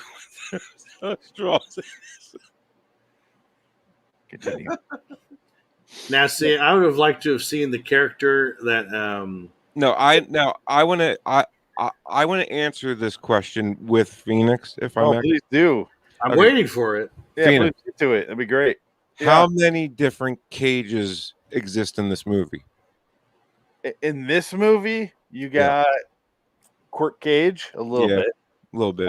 Only the problem is it's subdue Quirk Cage. So it's, and then you got Action Cage. You don't got Quiet Cage that much. You don't got Rage Cage. You got a little bit of, it's like half foot in Quirk, half foot in Rage Cage. That's it. Okay. That's what I'll give it. That's kind of what my feelings were like. That's kind of what my thought process was too. It's like it seems like he just showed up, did his thing, and didn't think too much about it. He didn't think too much about it. I agree.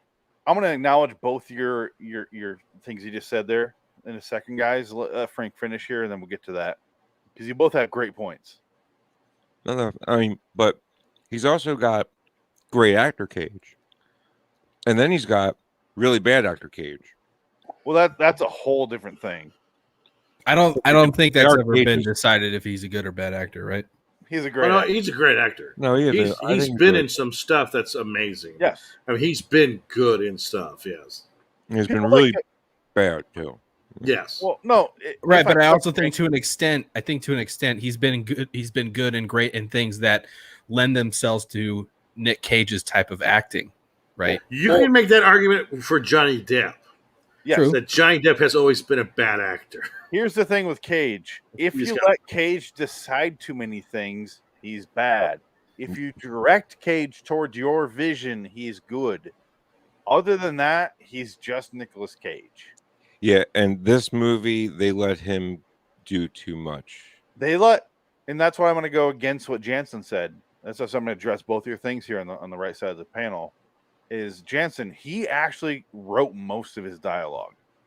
He controlled a lot of what he did. It seems like he just showed up and said, what the fuck ever. No. He was way in control of what he did, which is the fucked up thing. He was in control of most of the humor of the movie. I'll take pleasure in gutting you. Yeah. He decided he was not going to swear throughout the movie. He decided on that. That wasn't anybody else. He decided that he was going to. The only reason Sean Connery signed on in the movie is because Nick Cage signed up. That's it. Which is fucked up. That's amazing. It's a lot of control over a movie. If I could, I will just say Nick Cage is a little too boring in this for me. And going off what Dick just said, Con Air is way more boring than this as far as roles go. I think, here we go. Look at Con Air on the right side. Quality of Cage. Con Air's dead bottom. I hate him in Con Air. He's fucking terrible. Rock is not way up at number 6 for me. On the left side here, quality of the movie, I got him at number 7. I liked it better than a little less than Mandy. I liked it better than Weatherman, Dick. You put Zandelay at 30. Zandelay's the fucking worst because that movie's fucking garbage. Yeah, but the Cage intro is the greatest thing I've ever seen in my life. Oh, it's great as shit. But we'll look at the right side. Zandelay is number 17 over here on the right side, which is how good Cage is in the movie. That's why I have 2 lists, is because he is either great in a movie that's terrible or bad in a movie that's great. Like it's weird. He's got a weird career.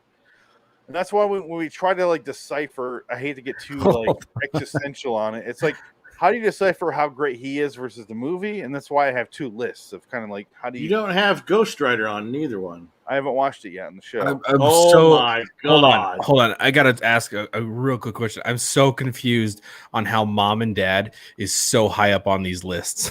Okay. I was just wondering that. We watched that one together. We did. What? It's not a good movie. The Wicker Man. But he's better in it than the movie is, number 7. The Wicker Man is so... In Face Off, godly awful. I like Face Off more, which is why it's a number 4, but his performance in Face Off is worse, which is why it's number 8. His Face Off his acting in him in Face Off was so bad. For me, it was so bad it was good, though. Yes, but on me. So bad. On me. Yeah. No, Travolta was so bad it was bad or good. Cage was so bad it was bad. Cage tried way too hard in Face Off because he tried to do. He came off. Okay, so let's talk about this, Dick. We'll end on this. Cage is this the beginning of the end? The first big giant movie he had was this. This is his first big action movie, The Rock. Next year he had 2 in a row, Face Off, and then he went right from Face Off to Con Air. And then after that he had, so there was 3 movies. So I can name 2 more. He had National Treasure 2. He had Next. He had Ghost Rider. Those are his 7 big movies. Though I would say Drive Angry 3D is my favorite. But that was severely limited budget, and it was but that's an indie movie. I mean, that's one of the greatest Nick Cage movies ever made. I love that movie, and I love him in it. I do love that movie. Because it's Grindhouse. It's just a fucking grind. Which I was going to say it's like a Grindhouse movie. In Grindhouse. When I saw that theater, I was like, "This is the greatest thing ever." I don't have it on the list. I haven't watched it yet on this show. Oh, so wonderful. I've seen all of these movies, both those columns. Only ones I haven't seen are Pig, which we're going to do next episode of this show. Oh. But, so there is definitely many schools of... Here's what the problem with Nick Cage. It requires schools of thinking. Is he great in everything? No. Is he good in some stuff? Yes. Is he great in 10 things? Maybe 5. Maybe 5. No, 7 things I'd say he's great in. The rest of it, he does what he wants. And that I appreciate more than anything. He just does whatever the fuck he wants. Like Pig. He shouldn't be in that movie. He said that script sounds fucking fun and that character sounds fun. I'll do it. Now it's killing IMDb and all these scores, and he's getting all these accolades, and people fucking love him in that movie. I haven't seen it yet. Is any Spider-Man Noir and Multiverse? Yes, he's in Spider-Man Into the Multiverse. Whatever it's called. Yeah, that's a great movie. That's a great movie. He's great in it. That's he's great in it. Kick-Ass, another great one. It's number 14 on the right, number 5 on the left. Have we reviewed Kick-Ass yet? Not yet. Oh, that's a good one. I would say Kick-Ass is one of his top 5 performances. Yeah, I agree. Ass kicked. I don't agree, but oh, it's my top 10. I think it would rank higher over on the movie side than it would on the Nick Cage performance side. I think the movie itself is way fun. Oh, and that's what makes the Cage thing so interesting is how do you rank the movie or the Cage? Because sometimes like that movie it's pretty even match, but the movie's way better than Cage's in that movie. Yeah. But he's great in the movie. You can't default him on that. Yeah. Yeah. Frank, what were you gonna say? Kryptonite. Nothing? Cool. You talking me? Yeah. What were you going to say? No, you went. It looked like you were looking at Dick. I'm sorry. No. Okay. Yeah. Look down when you're talking to me. I'm not going to look down. What are we, Brady Bunch? Yeah. Fuck you. Just talk. I said your name. What more do you want? No, I didn't hear you say my name. That's why. So you're trying to end the point of why you don't agree with the. So that's what you want. Fuck you. No, but my point is, you were trying to answer or basically counter what those two Jackal said, because I agree with you. Like, it's not the end of Cage; it's the beginning of Cage. I think it's the start of this insane cocksucker who basically has realized that he could pretty much do anything he wants and act however he wants, and it'll work somehow. It's the beginning of Cage going, "Oh, I have a bunch of money.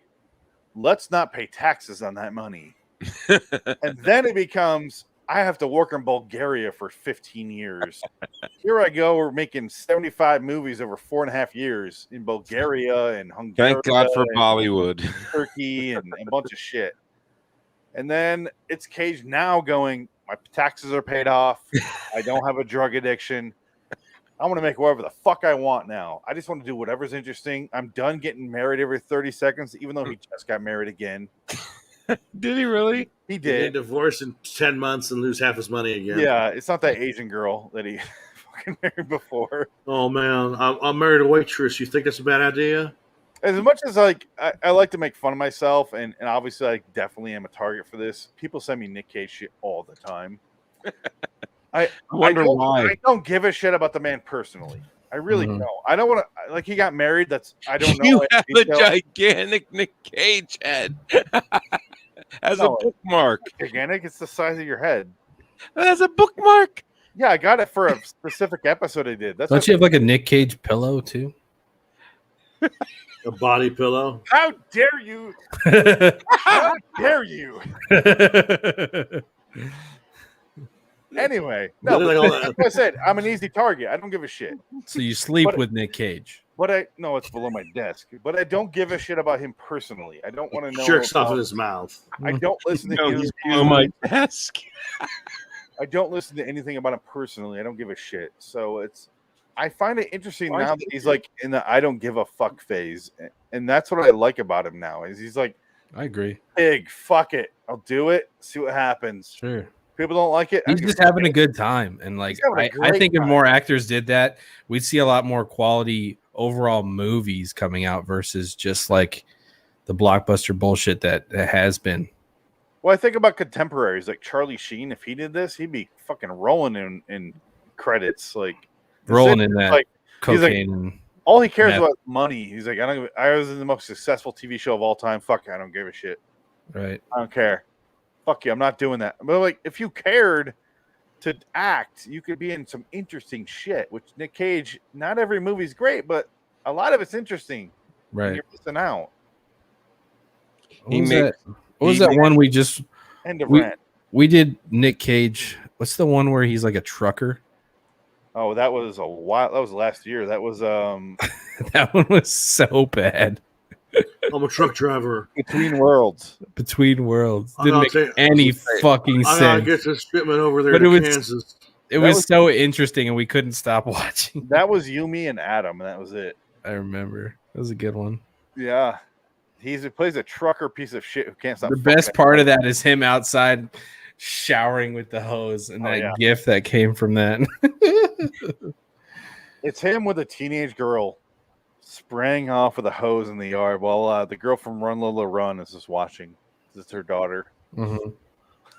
It's so fucked up. You're just another random what the fuck from Cage. Yeah. Straight that's up. what he wants to do. Because What I love about him. Fuck him. Like, not fuck him, but like he's like, fuck it. I'll do whatever the fuck I want. I don't give a shit. That's what I love about Cage. You do not know what you're going to get out of this fucking guy. Oh, definitely. That's why I was so looking forward to the Nick Cage Joe Exotic show. And yeah, that sucks that got canceled. But all right, ratings, guys. Let's end on this. I gave it a 7. I do enjoy this movie as much as I want to bash it. I do enjoy it though. It's a 7. Dick, I give it a 6. wow. It's not my favorite. It's not my. I don't. Like I said, I never saw it in the theater. I saw it secondhand on video. I never thought it was anything special. I never really cared about it that much. So, this has never been a lexicon movie for me. Yeah, Jansen. It's a solid 7 for me. It's one of those movies that can be on TV. You turn it on while you're cooking or whatever, and you just enjoy it. And yeah, I just like it. Frank. 8. Yeah. I fucking knew it. I've done way too many shows with Frank. I know exactly what he's going to say. Damn. That's why Yeah. I'm going to give it a 7. Yeah. I can't argue with you because I do get why people love it, but also it's not that great. No, but also I terrible. like it. Like, Yeah. it's a conundrum for me. There's so many odd choices that are made in this movie. It's like you can never, like your mind cannot process the amount of them. Yeah, because I want to agree with Dick. I want to give it a 6. I agree with the 6, It deserves a 4. but I watch it and I go, yeah, it's fine. Yeah, it's I amazing. enjoyed it. And then the performances of Ed Harris, not Ed Helms, is great. I give it a 7. because I love his character so much that I'd bump it up a score, and it can't go wrong. All right, guys, let's get out of here. We'll do plugs. We're gonna do credits first. I do have a credit sequence, if you will. Yes. Adam, you chose this episode. Good choice. I know why you like it. I want to know what you gave it. I wish I could have your score, your cheese curd score out of 5 for some fucking reason, you weirdo. It would be 5 cheese curds. Oh yeah, he give it a Gouda, but we have to go with my score, which seems like 7 overall. Yeah, you're more Swiss. Yeah, Swiss definitely more cheese. Swiss. Yeah. But here we go with credit. Melted Swiss, at least. Frank, your plugs first because you're not in the outro for the show. RedDragonsRadio.com. Okay.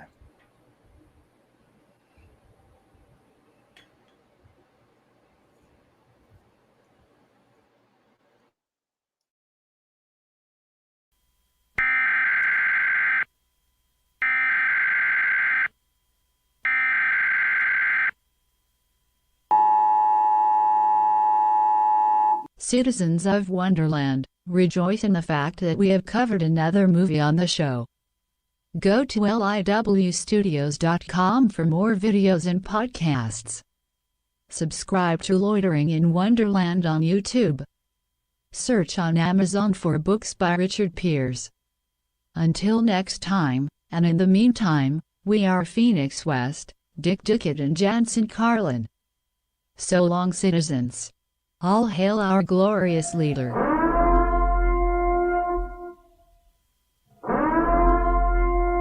Shut off the fucking show now.